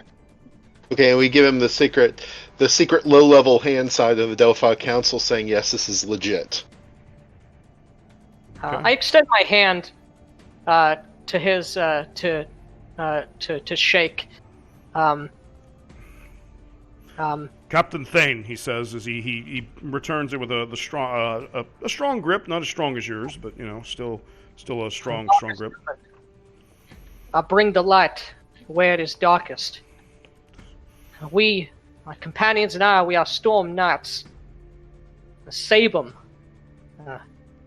valiant, powerful psyker of the dark land of Tharkhold. Father Damien of the god Net. Mr. William Steed with potent magics and an even more cunning mind. And Officer Jade. She will protect and she will serve up, as I smile to you, she will serve up some justice unto whatever creatures of darkness we do encounter. I hope that once this is past, we can all gather in friendship and revelry. But your aid is welcome. Anyone who has earned the friendship of one as honorable as the Dane Orena is a man worthy of respect. He nods. Likewise, thank you. I will return to my ship now. I do not want to tempt the lady as well. You do know each other well. We will follow from a safe distance, he says, and him and his men get back on their ship. He does turn back once and just shake his head and with a somber look on his face and, return to his vessel. All right. And don't forget your Cosm cards, guys. We continue on. Is this still the same scene that we were in originally? Or? This is, yes. Now it is a new scene. It does shift. Before we do that, can I get Father Damien to call his Sky friend that heals us? I would be glad to heal you. He's wounded and I'm wounded. And it's not my Sky friend. I call him God. Yeah, your friend God. Thank you. Yes, my friend God. So I will heal my friend Sabum. I will bow my head in contemplation as whatever your benediction Father Damien does call out. Okay. Even though I am not a devout follower of the god Net, I Can I your words. Can I play a drama card? Sure. You mean a Destiny card? Yeah, I'm gonna play. Yeah, I think it's a Destiny card. I'm not. Yeah, it's a Destiny card. Yeah, those the blue ones are the Destiny cards. Yeah. Yeah, so it's a drama. It's I can play it as a possibility. Okay, great. So I'm gonna play that guy there, and I'm gonna possibility on this casting. Oh, my last roll was a. Is it the roll or the result? No, it's the roll, so 4. Yeah, so it's kind of gotcha. Okay. Nice. Okay. Jeez, that would have been a 1 normally. Yeah, so 14 total result. What's the difficulty for healing? Healing is a 10. 10. So yeah, that's just standard. So it'll be 1 wound, that you'll recover. And all your shock. Yeah, that's. Yes, I mean, all the good. shock will go away quickly. So you guys should all. Yeah, everybody go and remove your shock. Father Damien, did you want to heal yourself now too? I'll give it a shot. Okay. Nice. Well, there you go. He's holding out for himself, apparently. Okay, so yeah, so you're completely healed as well, Father Damien, and I believe you were the only two that took wounds, correct? Correct. Yeah. Okay. All right. Okay. So. Thank you, Father. Okay, so both Marcus and Father Damien gain a possibility. All right. Sorry, let me check something here real quick. You said Marcus and Father Damien both get a possibility? Correct. All right. Okay, so you guys continue on, set sail again with that other interruption there. In the distance, let me change this here. In the distance, you see a castle on the shore as you continue on further. A little bit of fog has started, and as it clears, you see the spires of the castle. It's an old castle. Look like it hasn't been kept up in a long time. The captain, Captain Skywise, comes up to you. Well, there it is, lads. We can get you a rowboat to take you out from here. This vessel's going to be too big to come that close. Too many rocks. Makes sense. All right. Very good. I'll have the lady meet you over there then. So they get a ship ready to a rowboat, if you will, to take you over there. And Elrana, as she comes out, she looks to Marcus and Father Damien. And I heard both of your words. Thank you. Captain Thane is a old friend. I didn't wish to. She just trails off and looks at the castle. I hope what I seek is here. As do we. All right. We'll find it. No more words are needed. Lady Arena, we are at your side. It's good to have other noble warriors as you with me again. It's been too long. All right, as they get the rowboat out, and you guys are more than capable of doing that. You guys row out. Elrena, she even assists with the rowing as well. The castle towers on a high cliff face. It overlooks a very rocky beach. The only approach to it is a narrow stone bridge with wooden slats on it. This is a popular ruin on Core Earth. It looks rather imposing here, though. Its gray stones give the structure like this really just ominous appearance. And there's it's red banners. With red banners, it makes the castle just look wounded and as if bleeding. And there it sits before you. You guys come to shore. Pull up the Isle ship. of Skye is amazing. I'd love to go. Yep, me too. Hoping to actually in September. We'll see. So. Oh, nice. All right. Oh, cross the fingers.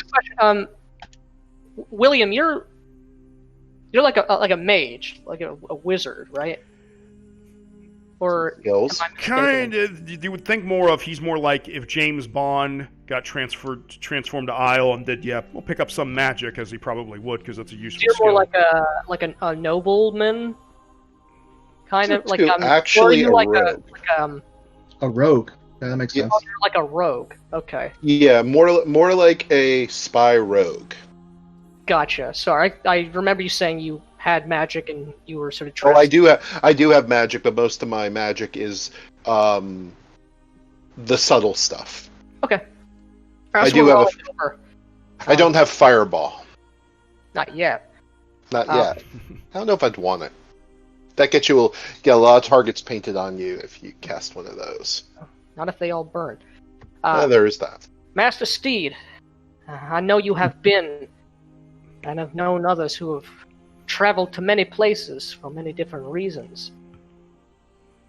Have your contacts or your own travels? Does your mind know anything of this place? What do I know about it? Go ahead and roll Scholar if you have it. If not, just roll Mind for me. I don't have any real. I have only thing I have that's remotely real is evidence analysis. But so you said mind? Yeah, it's roll mind. Boop. 12. That's not too bad. Nice. That's actually pretty good. Okay, so 12. Yeah, it's a fairly popular tourist attraction, things like that. I mean, nothing really of note, honestly. Supposedly this place is haunted. Is the darkness claiming this place as well? Obviously, or No, you don't think so, at was least. a patch of darkness? Yeah, that was just a patch of darkness you guys encountered just in the middle of the sea. It happens on occasion, things like that. Well, I see. Let us hope that no bystanding tourists have endangered themselves with their holidays. You would know, William, with that role that after the invaders came and I was transformed. This place usually has been avoided. It doesn't have many tourists, or not as often anymore, at least. So. Yeah, there. It's been kind of basically it was once. What you're saying is it was once a tourist attraction, but now it's kind of fallen out of favor a little bit. Yeah, because all the events that have happened and everything like that, people are sometimes wary of places like this because, as Marcus was worried, the darkness can sometimes consume places. Just who knows, So. Right. So the good news is we should be probably left alone here. It's the tourism, the unexpected visitors shouldn't be bothering us. It's very unlikely, but I am troubled by the haunted rumor. Usually that's the basis of these. The darkness and things like that. In many ways, if it is haunted, that should be good, because we are here to entreat a spirit. That's true. If it is not haunted, then our mission will have failed before we got started. So there you go. Maybe we should enter in and see if we can't find the spirit. Sounds good. Do any other of you know any more details of this myth? I know the broad strokes of it. But the specifics, I am definitely not from around here, so I've never heard of this myth. Dame Elrana, she shakes her head no. We should go on, though. I don't want to wait. We shouldn't. Yeah, I imagine we were talking as we. Much. Yeah, I figured as we're walking up. Oh, okay, yeah, my pardons. I thought this was after you guys already got to the shore and everything. Okay. Yeah, pass the time. Use it to row with. Mm-hmm. Okay. All right. No. Carry on. No, please, go on. No, I think we arrive and we start heading up to the castle. Okay. All right. So you guys cross the stone bridge with wooden slats. The sea's somewhat calm, which is nice. And you come to the large, massive iron doors. When you try them, they appear to be barred, though.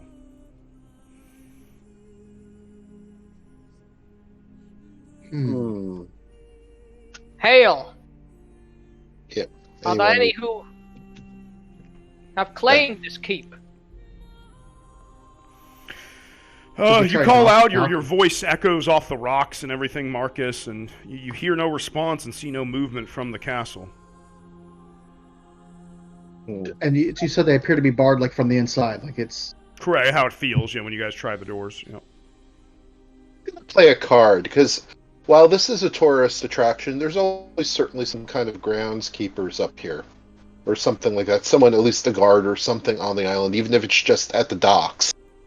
Who knows something? So I play connection. Oh, hang on. Okay, connection.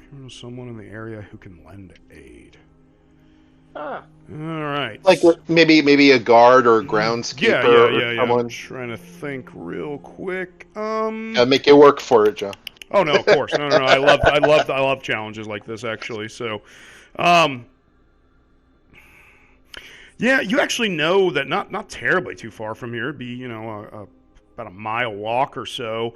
But not, maybe less than that, we'll say.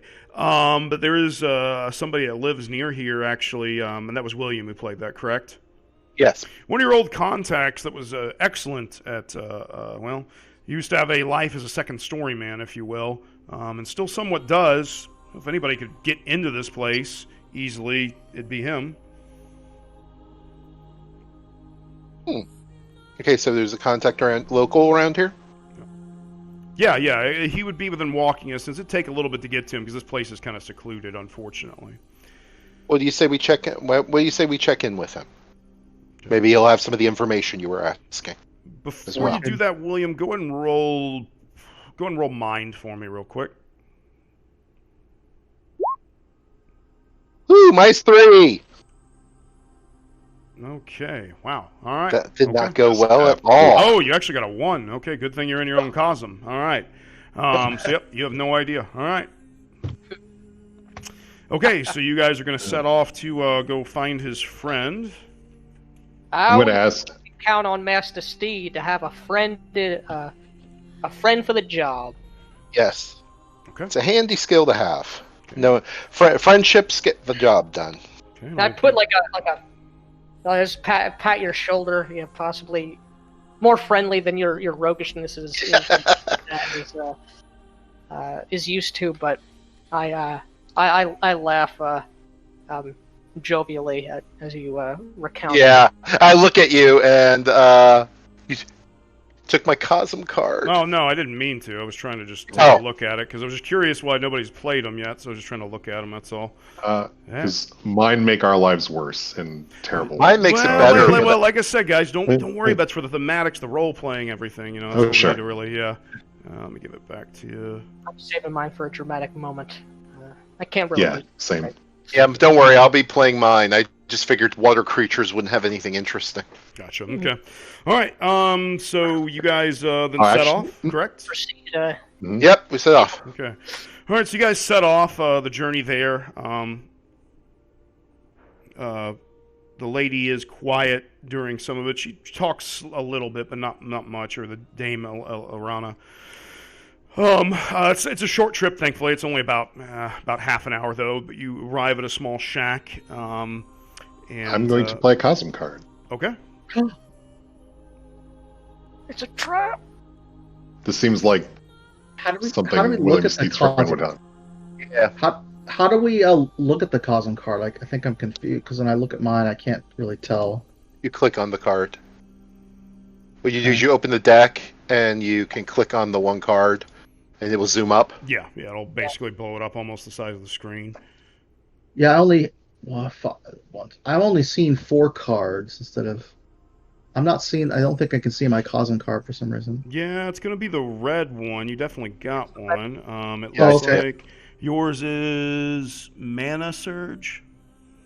Oh, gotcha. So this extra card is this special hand pool like placeholder card. That's Correct. Yes. Gotcha. All right. Cool. Oh, that's cool. Yeah, of course he'd have a trap. He wouldn't want people to, Vikings wandering up. All right, so He's living alone on a dangerous island. Yeah, you guys are sneaking up, or kind of walking up. You're not thinking much of this, and you don't really think. You forget about the trap, and poor Jade is the one that's caught in it. As I rolled randomly. Okay, so Jade. Uh-oh. Dodge. Ugh, that's going to be 4 wounds, so that will actually, you'd have to test for defeat if you accepted that. Would you like to soak? So. Yeah, I'll soak. All right, so you have to spend a possibility. So it's basically what it is. It's this, you're walking along, and you come through this small, like where these 2 hills kind of move up against each other. It's just the easiest path. The trail goes through it and everything. And all of a sudden, this rock slide that just out of nowhere, it must have been maybe made invisible. You trip a wire, and then it comes down right on top of you, Jade. Maybe. So let's see. Go ahead and roll your reality.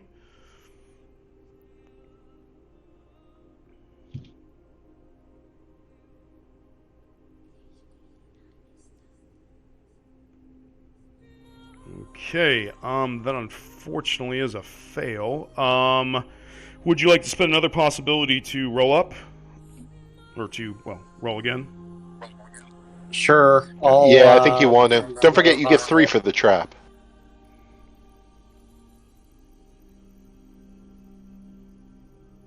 And then roll again? So click on possibility, and when it comes up with your roll, you'll type in 6. And then Kits hit submit.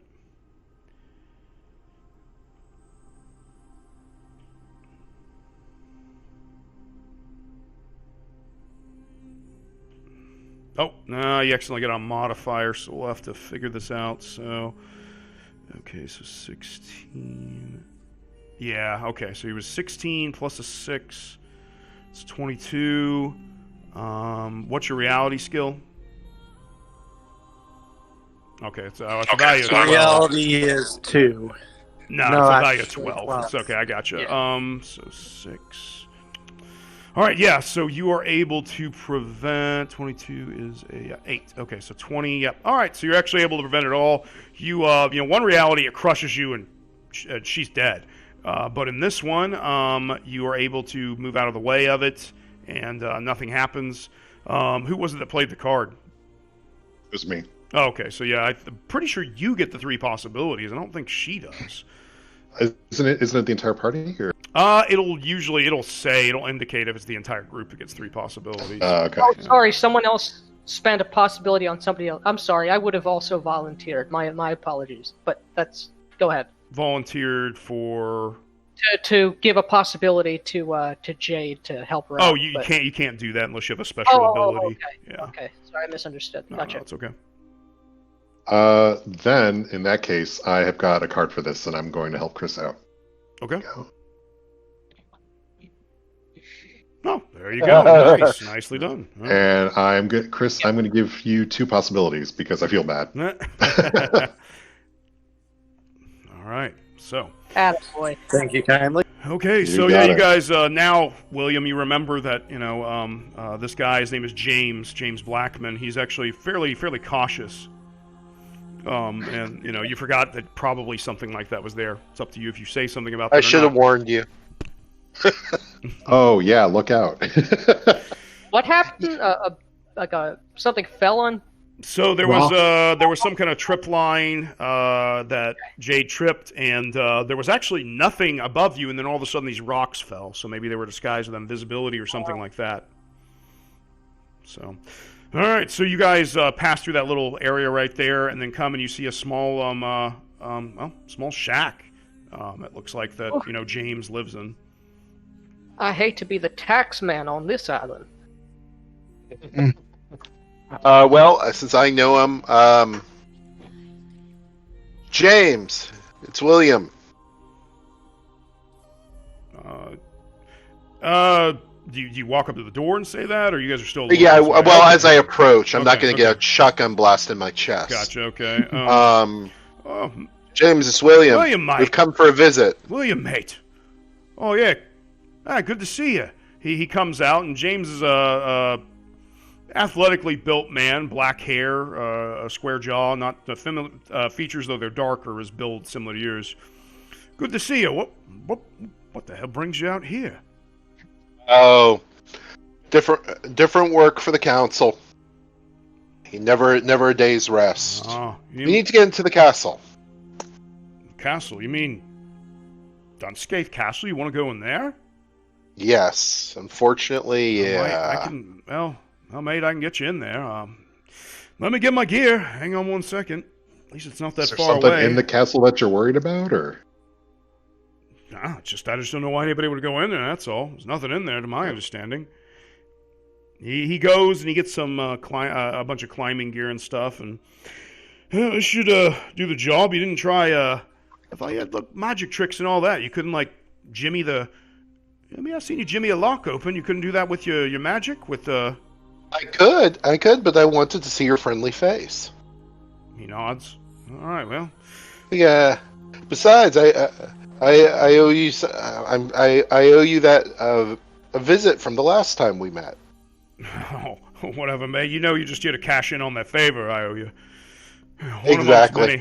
All right, so Exactly. he walks. You guys head back that direction, and he actually makes short work of scaling the wall. Put several pitons and a rope down that's knotted. And just so easy to climb up. You guys aren't even going to have to make any rolls. It's pretty much foolproof. Yep. And he helps those of you that are a little weak, like Sabum maybe, that might have some problems getting up there. And Maybe you just have the key for the gate. there's no key. It's barred. Well, if I had to guess, I haven't ever been inside here, but I know that's how they keep these old places. Oh, okay. All right. So you guys get over. It's a man off. He's a polecat. Look at him there. He just scales effortlessly up the. Yeah, I mean it's incredible. He's able to use a grappling hook, and everything and all that stuff. But then he, kind of just, pitons in the side of the castle to make it easier for you guys to get up, and the knotted rope down. I mean, it's fantastic. So, okay, so you guys climb up, get in, go over the ramparts. James departs after that, wishing you luck. Says he'll see you later, William. Yeah, we'll catch up with a drink and some stories. Sounds good, mate. And he gives you a salute. So, all right. And you guys make it inside of the castle. I like him. He seemed like a nice man. Nice man with a rock trap, yes. He did great in Beirut. All right, so you guys get into the castle. Okay, so you guys get in, and Dame Elrana looks around, so hopefully we can find the spirit if it's here. Where should we go? She looks around, kind of looking at you guys for advice. Well, all castles have a lot of castles have tombs and or a place of worship. She nods. So if I recall, the story was killed. I'm trying to remember the myth. He was a trainer. He was the spirit that had taught her how to use the spear. So perhaps if there is a training room or a fighting room, maybe we would find him there. Yeah. Okay. All right, you guys walk in, make your way down into the castle, because you actually enter from the top, oddly enough, and one of the top parts. And you guys are coming down. You go down a stairway. You guys have various kinds of light. I know somebody even has a flashlight. I believe somebody else has a torch. And Father Damien, you find yourself at the back, and at one point you're walking, and just as you come to a landing for a moment, it's a little bit wider. All of a sudden, this ghostly figure appears next to you. A woman dressed in ancient armor smiles at you, and it startles the hell out of you, and then disappears. Nobody else sees this, though. Oh, who saw? It? Father Damien. I'm sorry, I did see it. Yeah, you're the only one that does. Yeah. So, my lady, perhaps you could describe... She already... sorry, go on. Perhaps you could describe what this person looks like who trained you? Trained me? She looks confused. No, I've come seeking the spirit to train me to remove this curse. Skethash, she was the one who trained the former wielder of this... Oh yes, that's right. Cursed thing. That's the person you want a description of. What's the description of the trainer in the myth? I have no idea. She was some kind of warrior, that's all I know. Oh, I think she has made her presence known, but we must continue. I think maybe we'll take a moment.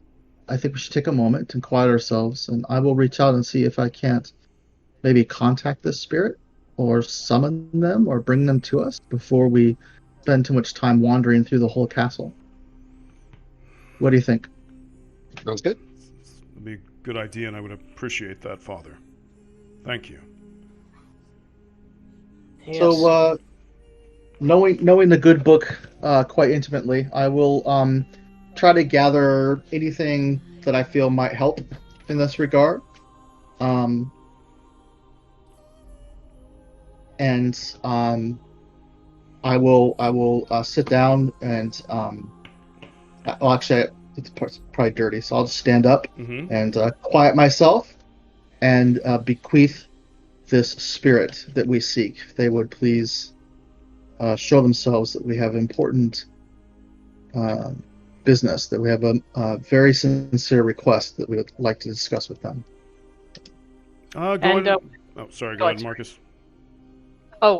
With Father Damien's permission to sort of also participate in a secondary manner to your supplication, taking a little bit of artistic license, John. Mm-hmm. I would like to sort of brandish, not in a banishing way, but sort of also follow the Father's prayer or supplication by sort of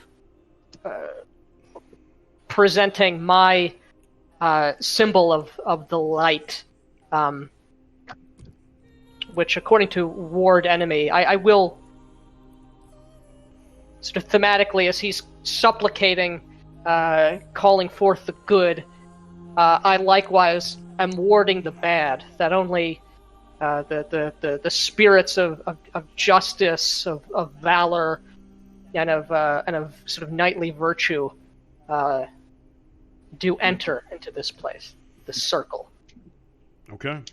All right. Well, I will let you then, Father Damien, roll faith at a +2 because of Marcus's everything and everything you described. You both described. Awesome. And if you just put 2 in the modifier, it just adds it to it, right? Yeah, correct. That's right. Nice. Okay, so you call out, in the way you both described there, and a moment passes, and then behind you, you hear a voice, a spectral kind of voice say, "All right, you have me here. What do you want with me now?" And you turn, and you all see this form. It's a woman, a ghostly woman. Translucent. She has long gray hair, looks like, very athletic build, dressed as a ancient warrior of some sort, long ago, and she stares at you with piercing eyes.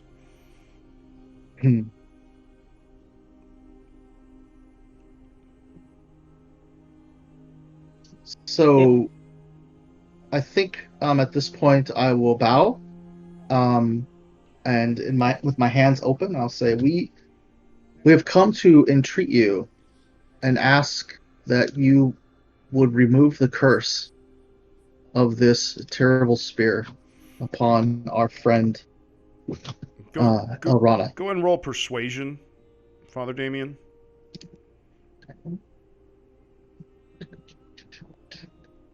And I think, can I spend or can I play a card? Sure.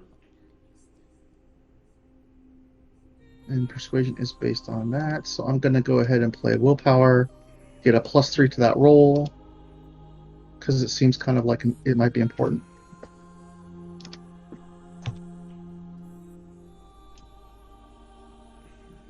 Did you, there it is, okay.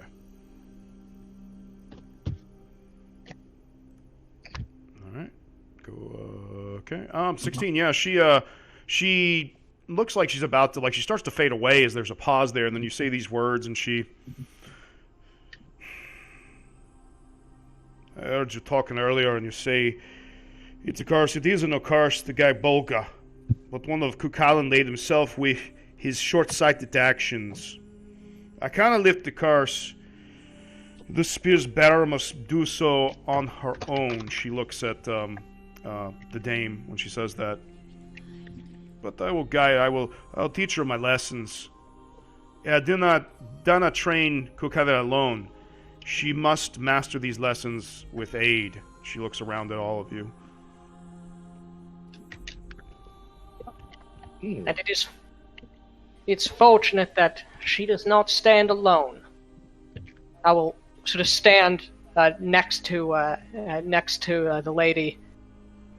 I know Dame Orana well, her reputation of valor and honor, and whatever burden or test need be taken, I will help her bear it. I give her a sort of a nod. She Well, I nods. She know that nods she back. would. Yes. Yeah, sorry. No, you're fine. I would be glad to help.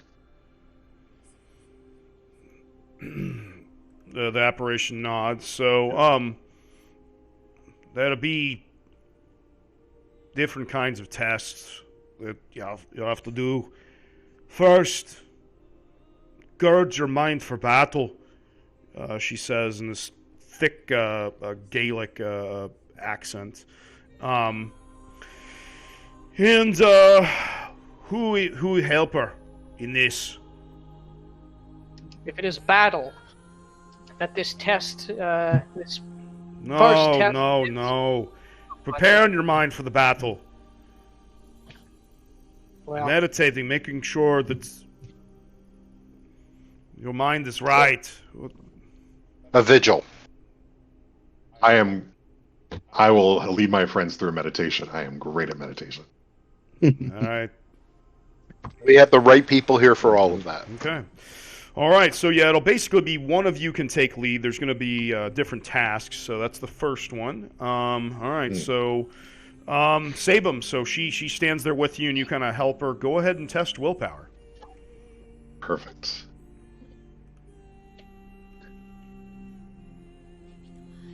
Well done, sir. Oh. Okay, outstanding success. You're able to guide her through it, no problem. And at the end of it, the lady she actually seems to relax more, Arana, a bit, and now you know. There, you can control some of the blade now. Next, let boldness be your shield. You must know when to use the anger of the blade. It cannot go easier. Outside of battle, though. Using its anger to incite fear in your foes. I could probably help with that. I'm pretty good at intimidation. Yep. Alright, so it's basically almost like this shouting kind of contest, using, unleashing that rage, you helping her with that. Oh, well, in that No, it's case, I have intimidation. magic that can help. Okay. It is going to be an intimidation roll, but what kind of magic were you going to try to use? Well, I have a cantrip that does booming voice. When caster shouts, his voice can be heard clearly up to 1 kilometer away. Okay, I'll give you a, if you succeed on that, I will give you a bonus to your roll. Alrighty. Intimidate. Boop. I did not roll well, but I'm definitely going to use a possibility. Okay. Well, no. Roll your you're trying to activate your spell first. You can't. Oh, I'm sorry. Yeah, that's My okay. bad. Well, my roll for that was sucky anyway. Let me see here. Sorry, just go ahead and roll again since we clicked on the wrong thing. There should be. I should have put cantrips in there. Just Oh, roll yeah, them. down there. Blink. Blink. Did not roll well for that either. Wow. Yeah, 6 or a 4. is it enough though? Let me check. I don't think so though. Even though There's no cantrips are- roll assigned with it. It doesn't. See here, which booming voice is a 10. It's per cantrip. If you look at the actual cantrip, it's listed under there, under DN, standard 10. So, All right. Yep, unfortunately, yeah, that doesn't pull it off. But Well- you can go ahead and roll your intimidation if you'd like. All right. I'll roll that now.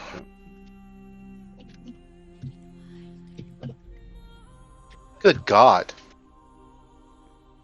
Why am I unskilled for that? You shouldn't. That's really weird. You shouldn't be unskilled if you clicked on intimidation. Let's see here. Let me pull up your character sheet. Yeah, that was the same issue that happened to me. Well, yours was it got intimidation, or your whatever wasn't assigned to. I don't know why. Oh no, you aren't skilled in intimidation actually. Oh, I'm sorry. I figured if it was. No, you've got it Never mind. spirit based, but yeah, you're not skilled in it. That only means you don't roll up on a 10. You still got a 9. So All right. Well, definitely, I'll throw a possibility at it. okay. Okay, mates, welcome. Go, possibility. My last roll 4. Last roll was an 8. 8. My bad. That's a All little better. right, there 17. you go. Okay, so you finish that. She screams along next to you, and she gives you a smile and nods to you. And as you help out with this, William. Good so far. Now you seek weakness in your foe. You have to know the chink in the armor will help. You have to have the keen eye to know to strike with the spear, she says.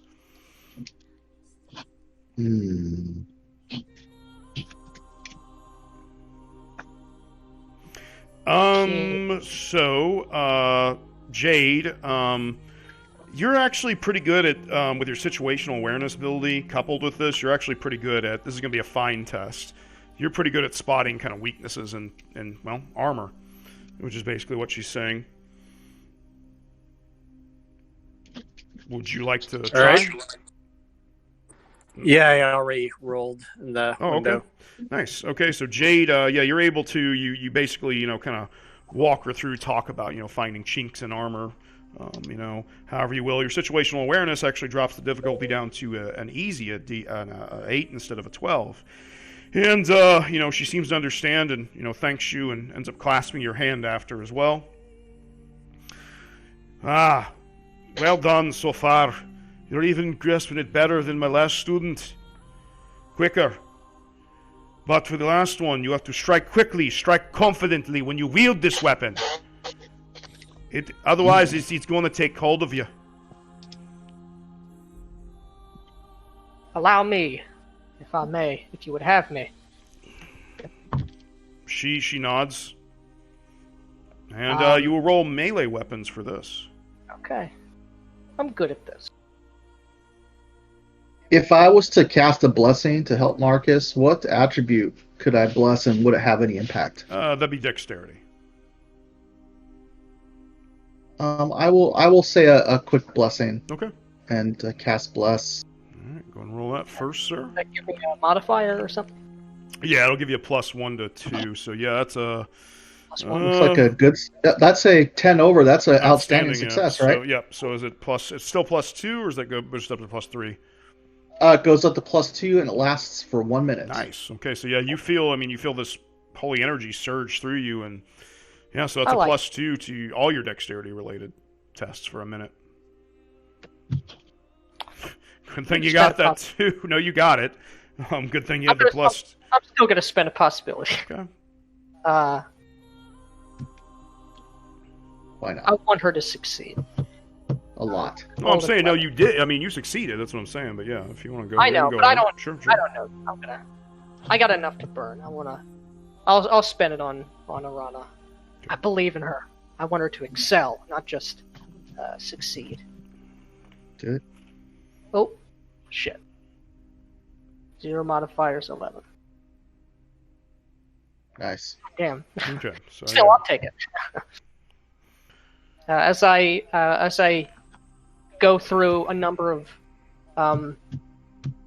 we actually spar as I hold up different guards, and allow her to actually strike at me with sort of with the spear, giving subtle body cues and what have you. It looks quite deadly to sort of perhaps the rest of you, as we're not fighting with wooden weapons by any means, but I smile with admiration and pride at her.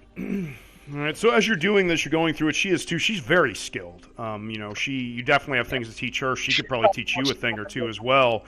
She goes through these with you after a first few lessons. You haven't quite got there yet. The ghostly form is watching. She pauses at one point, just to take a breather, and she walks up to you and clasps you on the shoulder. I thank you for your valor and your aid. It's good to have companions in times like this, no longer strangers. And for those that word can pass her lips, it's just the shadow passes over her face, and her features become just like angry. The spear leaps into her hand, and she strikes out at you. And we go into initiative, and this is a dramatic scene. Okay. We'll explain why that happened after we're done.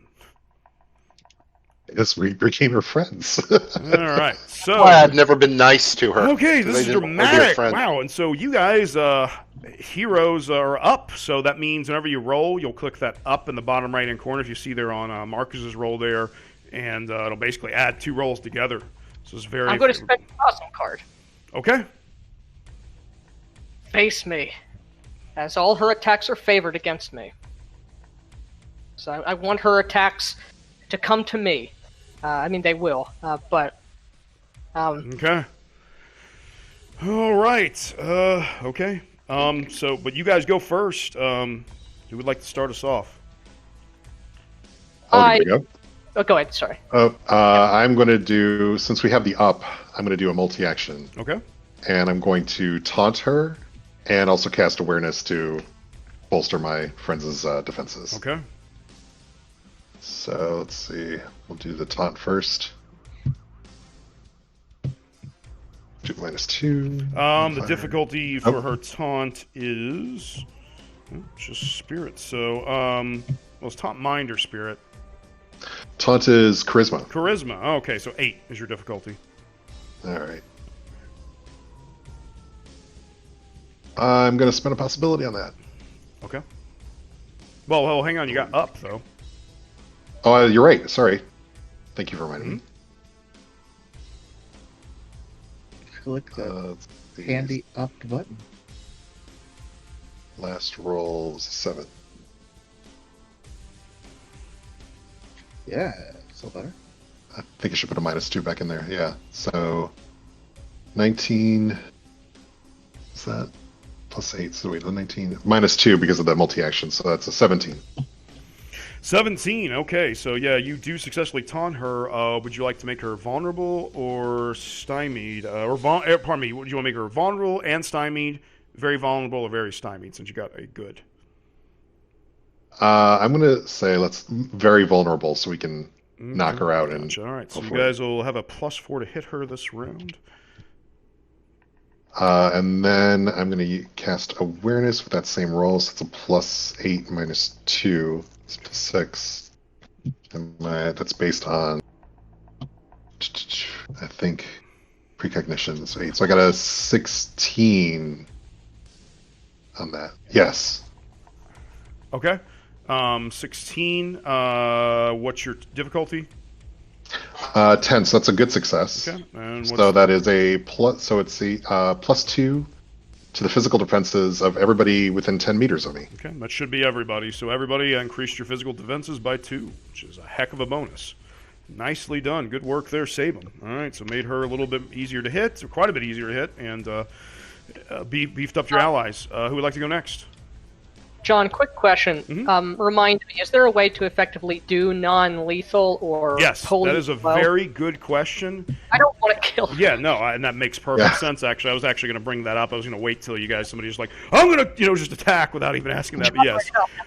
Yeah, you can just do, if you look down there, it actually lists non-lethal, about midway down in the character options.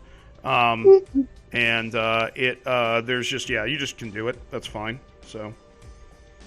Sorry, I'm. As soon as I find it, I would like to attempt to do so. Okay. Yeah, just roll regular attack and it's non-lethal damage. It's just fine. You also know Marcus being a champion of the light. She is a warrior of good. If you were to actually try to kill her, there would probably be consequences. Yeah. That would be an act of dark. Hopefully, I'm not tempted to do so. Well, allow me to do something real quick that will help her from killing us all. Sure. Sure. I'll cast Distraction on her. Which will make her stymie if I'm successful. Okay. She made her vulnerable already. So that would be Apparition 10. Roll the cantrip. What's it versus her? Willpower or spirit? Okay, let's see here. 10 is your difficulty number. Yeah. So you got an 8, unfortunately. But wait. You got a +4, but you have a +4 actually, so that does succeed. Yes. Because she is vulnerable, so she is stymied now too? Yes. Okay. Basically, I tickle my own nose, and that makes... It's like I stuck my finger in her ear or something like that. All right. So noted. Okay. All right. Okay, and just don't forget, I forgot to point out the law of one of the laws of Aysle is, if you look at the card there where I'm clicking, the big card, magic. So if you want to spend a point of shock, you get a +1 Yes. to magic test that I've round. been So that keeping is, an eye yeah, on that that. is an option for, well, it'd be just William, because you're the only one that can use magic. The rest are miracles and psychic abilities. So, all right. So I believe Marcus, you were going to go next. Yes, sir. I'm going to attempt to strike non-lethally. Okay. I'm going to spend a possibility. Okay. You would have gotten a, let's see, that would have been a 12 total because she's vulnerable. Actually, which that would have hit. I'll spend it anyway, Okay, sure. just to hopefully get a greater blow against. So there will be no additional modifier to the possibility roll, correct? Correct. Yeah. Don't Well. you- Sorry. Don't we get it up as well? Right Yeah. now? Oh, yeah. Is That's right. You get an everything up as well. Yeah. Go ahead and do that. So you should try that first. Yeah. Yeah. I Oh, would yes, highly recommend that. Yep. Oh, so So on this, so, add a 4 too, since you got that on the first one. So. So yeah, your previous rolls at 8. modifier 4. Yeah. Last roll was 8. Yep. Yeah. 23. Okay. Still spend a possibility. Jesus. Okay. I mean, why not? I mean,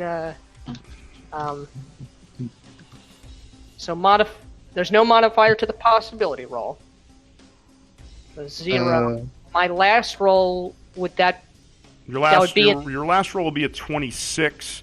The modifier for the possibility roll would actually be a 4. so for possibility, should I put anything in that modifier? Yes, that would be a 4. Okay, so 4 to that, and then last roll was a 26. You said? Correct. Oh, come on.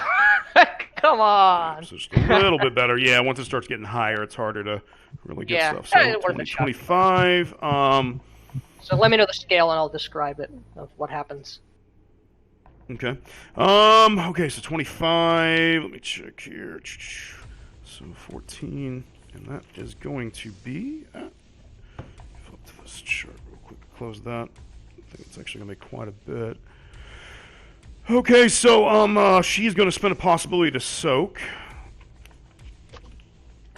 Yeah, that's fair. That's fair.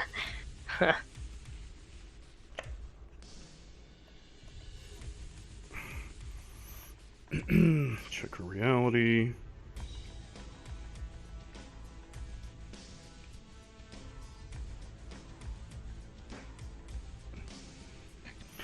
Okay, so she you do actually wound her.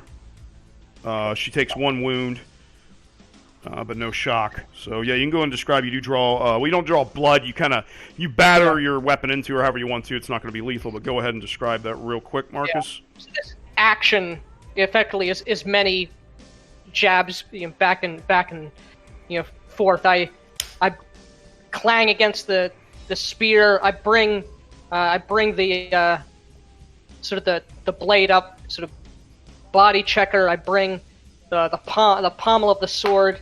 What armor is she wearing? She's wearing plate mail as well. Plate mail. Okay, so I bring sort of the pommel up into the joint, sort of giving her a sort of a bludgeoning blow to the ribs. Again, almost like half swording, but not with the point of the blade. And with every exchange, I dodge. She gets a few licks in as well. That's snarling. But for brevity's sake, I'm encouraging her. I'm meeting the rage that she is afflicted with compassion, Okay. and I'm giving her words of encouragement. I know this is it's the darkness that speaks, and as I've well said, I don't know much about Dunan, but I know about good and evil, as it is said on my sheet, and it's the fear that the darkness is seeking to overtake her. So anyway, I'm trying to match compassion with rage, but that's my action. Gotcha. Okay. All right. So, heck happened there? That's weird. All right. Okay. So yeah, you do that. You bring your blade on her. She feels that somewhat, but it's clear that he's trying to do non-lethal damage to her. And I believe we only have Jade left, if I'm correct. And me. Okay. So which one is up But next? I will defer to Jade. Yeah, I'll go. I'll go ahead and intimidate her. Okay.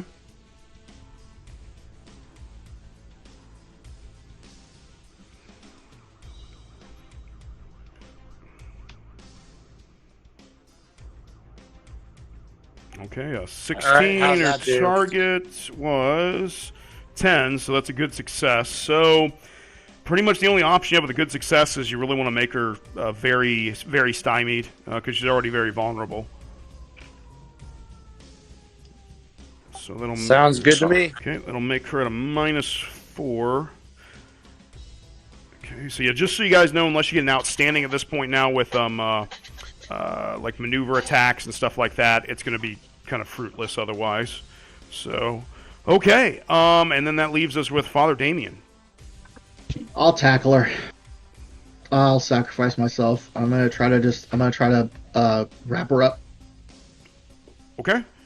Yeah. All right. I don't know how that works in Just Torg, but that's what Go I'm ahead and make a melee, or unarmed attack is what we'll do. unarmed strike. Yeah. Okay.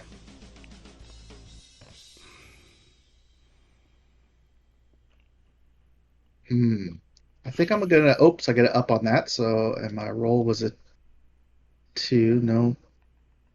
Last roll was a 2. Super exciting. Jeez. It's a Yeah. little better. Yeah. Well, that kind of. I'll spend a possibility on that. Okay. Because I mean, hey, what's the worst thing that could happen? Don't answer that, please, Mr. GM. All right, so with this last roll was an 8. That's a little better. I'll take it. Okay, so 16. I kind of wish I was a fat friar right now. Unfortunately, I'm not. I'm a skinny, active cyber papacy priest. So Okay, so you're able to you aren't able to hold her. You do kind of knock her down briefly for a moment.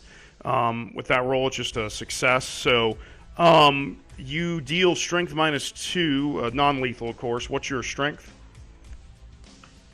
my strength Don't forget is your a 7. Yeah, don't forget your. Is that calculating your arm into it too?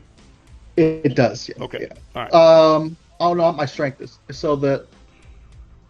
Excuse me. I think my total damage is an 8. Yeah. I'm Okay. sorry. So you'll be -2 is 6.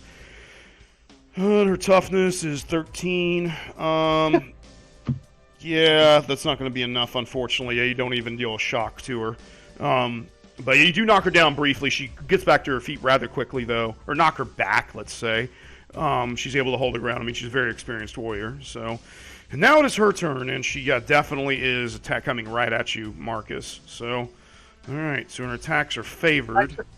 Yep. She thrusts her spear at you. Yeah, she's gonna keep that.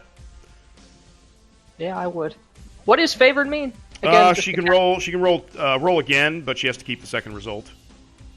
Oh, okay. It's like that's right. You did describe that. Sorry.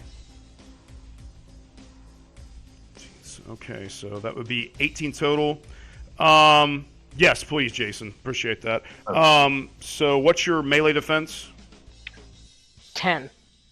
14. Okay, so that's not quite because she is vulnerable, or because she is stymied. Excuse me. That is not a good success. So 10. That's 4 over. You take 2 shock. She stabs you with the spear. Oh wait, no, hang on. No, you don't. Excuse me. So what is your total toughness? It's just standard damage, though. 13. 13. Okay, so that's 2 over. So you take 2 shock. Oh, wait. Sorry. Oh. Let me. Also, okay, no. Okay, got it. Marcus, did you add in the +2 from the awareness to your defenses? Oh, sorry. Then my melee defense would be 12. Okay, so it's still 2 shock Okay. as she scrapes you across the ribs with the spear. Okay, Got and we're gonna go for the next round of combat. Oh no! Still a dramatic scene. Villains get the up, so that's her. So she goes first, and she is swinging at Marcus again. Yep. And these are just going to be separately calculated, not going to add them together. So, well, actually, it would be added together. So 14. All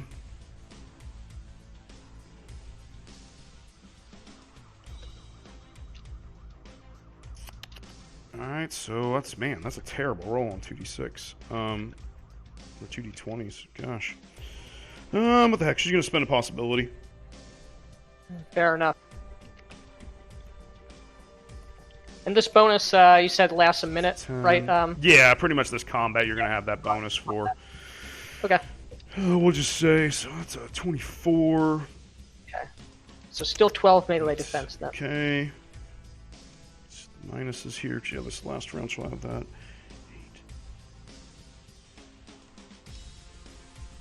8. Alright, so that is 12 melee defense. Okay, that's a good success.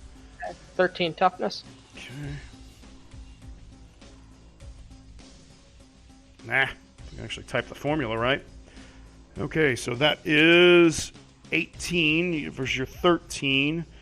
So that's 5 over. You take 1 wound and 2 shock as she strikes you. Oh, dang it. Hang on, I forgot about something. Sorry. That's actually... Sorry, that was actually an outstanding success. Okay. Yeah, another d6. Okay, so And yeah, that one your- wound, yeah, 1 wound, 2 shock still. Does that bonus to dexterity, have you factored that into your defenses? Yeah, I have a 12 melee defense. Okay, all right. So you take she draws blood from you, Marcus, even though you're trying to do the noble thing, and she thrusts this spear, and it goes right across. Stabs you actually in the chest. It does your armor does slow down the attack, but doesn't stop it. Didn't mean to click that. All right. Okay. Sorry, and Nick. she's done. You guys are up. No way! And don't forget, if you haven't yet, you should have 1 card in your pool now. Okay, we'll go with William first. Go ahead, William. All right. Let's see. I will aim. I'm gonna get a good shot off with her. So you take aim. All right. Who's next? Or a bullet, by the way. Okay, all right, we'll go with Marcus then. Go ahead, Marcus. Nick, you're up. Oh, sorry. Yes, I will. I'll attempt to attack again. Okay. And non-lethally. Okay, as you guys continue to circle each other, I mean, Father Damien's, kind of, he's not quite in the way, but he's tried to get involved in it, but her eyes are set on you. 13. 13, okay, a 13. Her melee defense. Yep, okay, yep, you do hit, just a standard attack. Okay. It's 13 damage. 13 damage, okay, and her armor is 13. I have a coup de grace card if you want to trade for it. Trade for what? Coup de grace. It's an extra bonus die of damage. Well, no, I know what it is. What did you mean trade for it? So if it's whatever cards are in your pool, you guys can trade. Okay.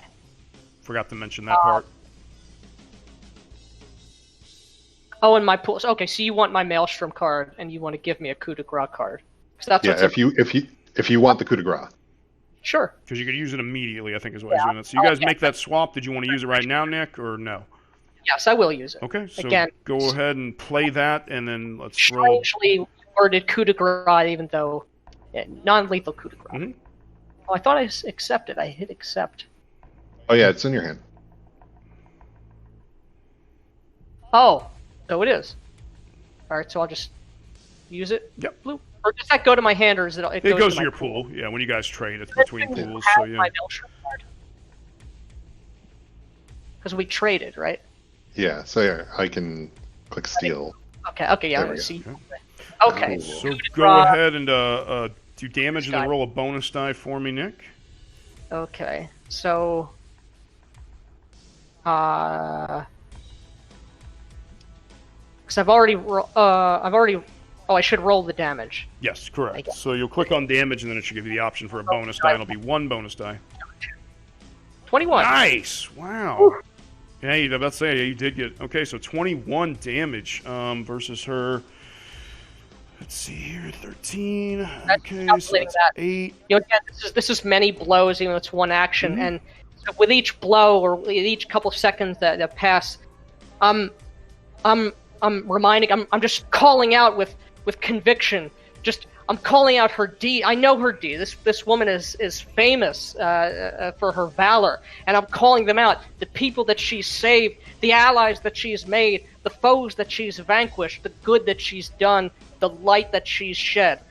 I'm holding true the faith, quote unquote.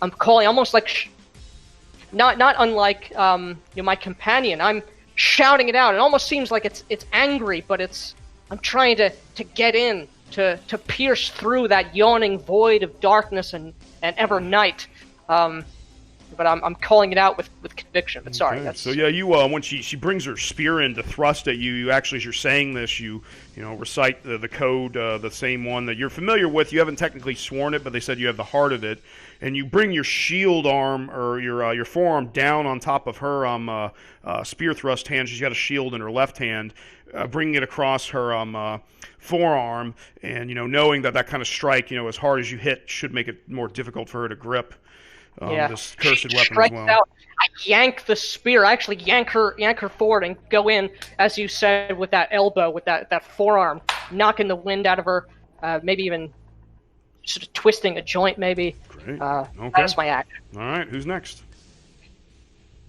I'll go. All right, Sabin. I'm gonna use Mind Blast. There you go. I was waiting for it. Yeah. Let's see. So I'm at -2 because of the concentrating on. But you the have other one. she is still very vulnerable because that doesn't end until the end of this turn. So you have a +4, Okay. so it'll be a +2 total with +2 everything total. factored in. Got it. Here we go. Nice. Oh. And that's versus her willpower. Or wait. Yeah. Willpower or it says willpower or mind. Yeah. So that is an outstanding success. Okay, you might. Well, we'll see. She probably got the soak.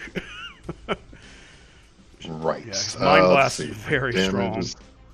It's at least it's non-lethal damage. Yeah, exactly. So That's it's perfect for this. Yeah. 2.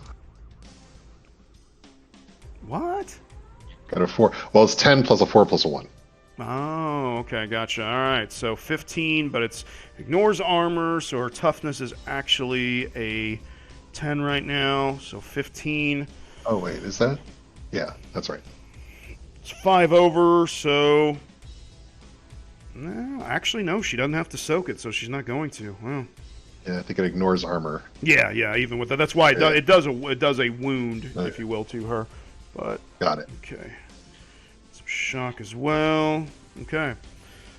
All right. Yeah. Okay. So who's next?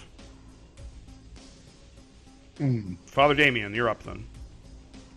Sounds good. Kind of along the same lines. I'm not very effective. I mean, I could shoot her, and that's not going to be good for her or my self-esteem. Well, so you instead, can do that non-lethal damage. That's just fine. okay. So maybe I turn it into stun mode. Yeah, something like that, or I mean, you could be just try to hit her just somewhere it's not going to kill her, just going to put her down. Yeah, I still kind of feel like if I could help her get control of her situation. I mean, we're trying to teach her control, and somehow we lost that control. I'm gonna try to intimidate her using some stern words of my faith and say, like, put down your weapon and come to your senses. Okay. See if I can't convince her to do that. Okay. The difficulty for that will be a 10. Excuse me. No, it will be a. Sorry, I forgot to check that. 14. And do you have any modifiers? Yeah, you've got a +4.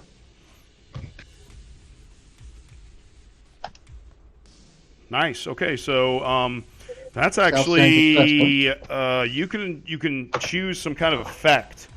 So basically, since you rolled so well, what would you like to do in addition to that? In addition to her being very vulnerable or very stymied?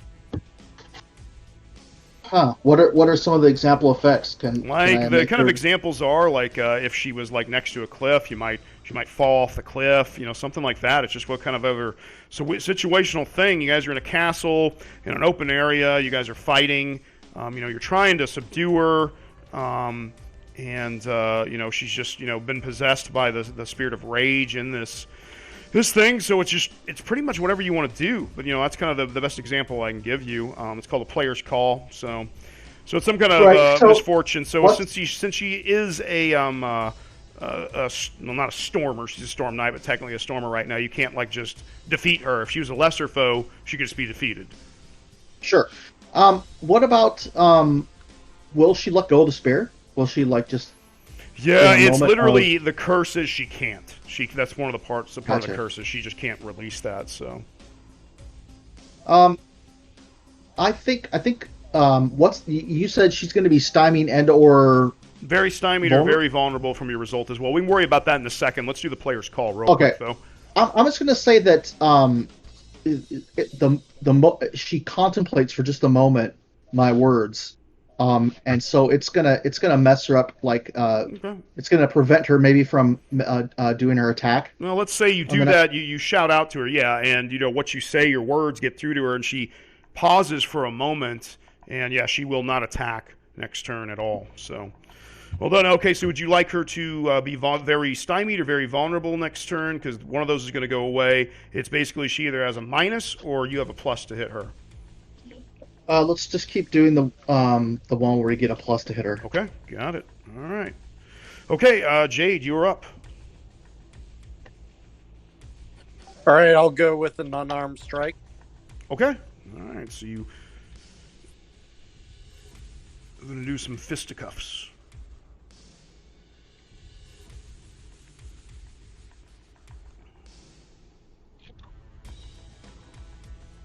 Right, how's that do? As your difficulty's 13, you're looking for, so that unfortunately misses. Any effects, or are you good with that right there? I'm good with that. Okay, all right. So Jade, you come in, and she's defending herself. She moves back as you try to just hit her upside the back of the head to knock her out. But yeah, that doesn't seem to work. All right, new round now. Everybody can get another card in their pool. Yep.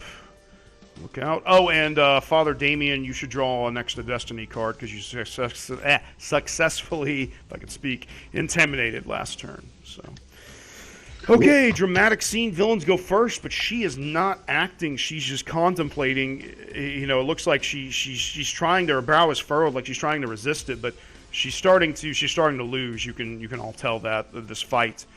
But heroes are going to be confused. Ooh. Oh my! Let's see. I don't think I've ever seen that in any of the game. It's not a common one. Let me pull it up just really quick.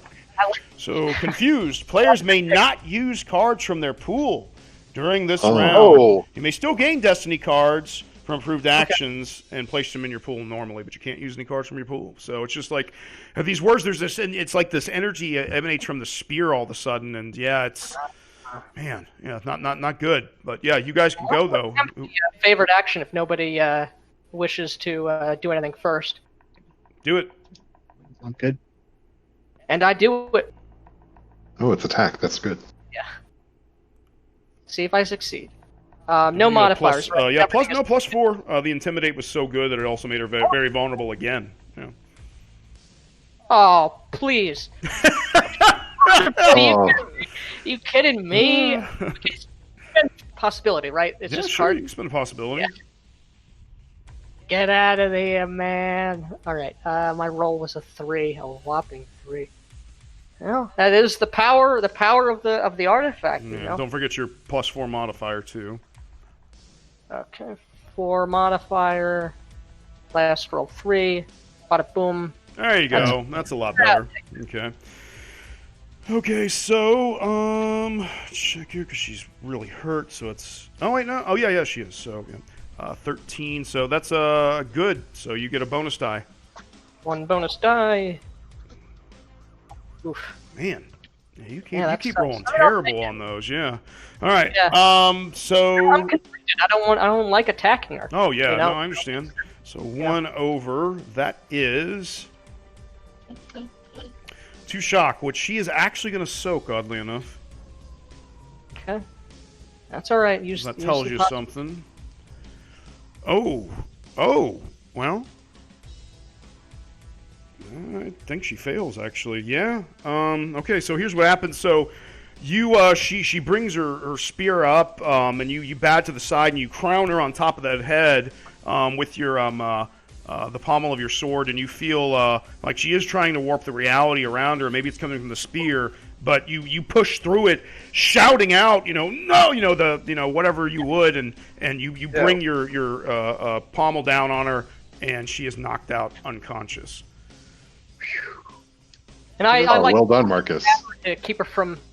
I know it's probably not going to happen, but thematically, I grab her, keep her from bouncing her head on the ground as I set her down. Okay, as you grab her, her eyes kind of flutter open before she hits the ground, and the oddest thing happens. You haven't seen this since since you've met her. This hasn't left her grasp. But the spear clatters to the ground dramatically, almost like in slow motion, as you catch her, Marcus, and hold her. You hear the spirit of Sakthash say, "The spear doesn't give up its curse easily, but for now it is safe. The Bolga isn't Cocullen's any longer. It's yours." You mean? She kind of looks around, and hearing that, where the fogginess leaves her vision, the rage leaving her eyes. I'm free, she says, and the figure of the spirit nods. Aye. Good luck, it says, and it slowly fades away as the guy Bolga is laying there on the ground.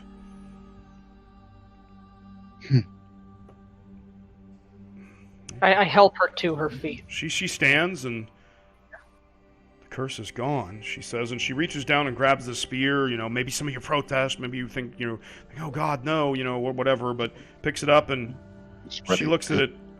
His heartbeat skips a beat, kind of thing. I can't wield this thing any longer. She looks to you, Marcus, brave sir. Here, it should stay within the hands of a storm knight.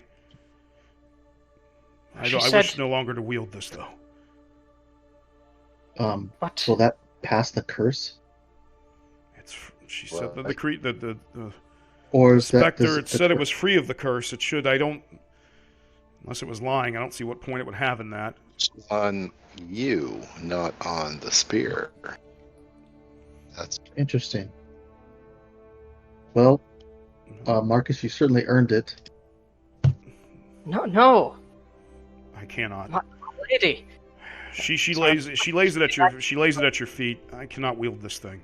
No, there's too many reminders. The spirit said it belonged to you. It is not. It's not.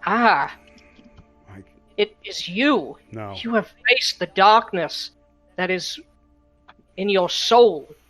You have tasted the power. You have given it up. Stop, sir. You have no idea how many people I've killed, how many of my friends with that horrible weapon. I can't see it ever again. I don't want to. Perhaps we will take it then, and we can find a place to secure it, where it will no longer be the Delphi used. Council can store it, yeah. Yeah.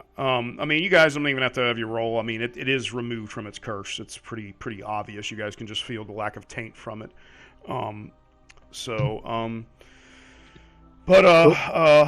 guys, whoever takes the spear, it's completely fine. Completely safe. And you guys head back to the shores. Oh, sorry, go ahead, Nick. Sorry.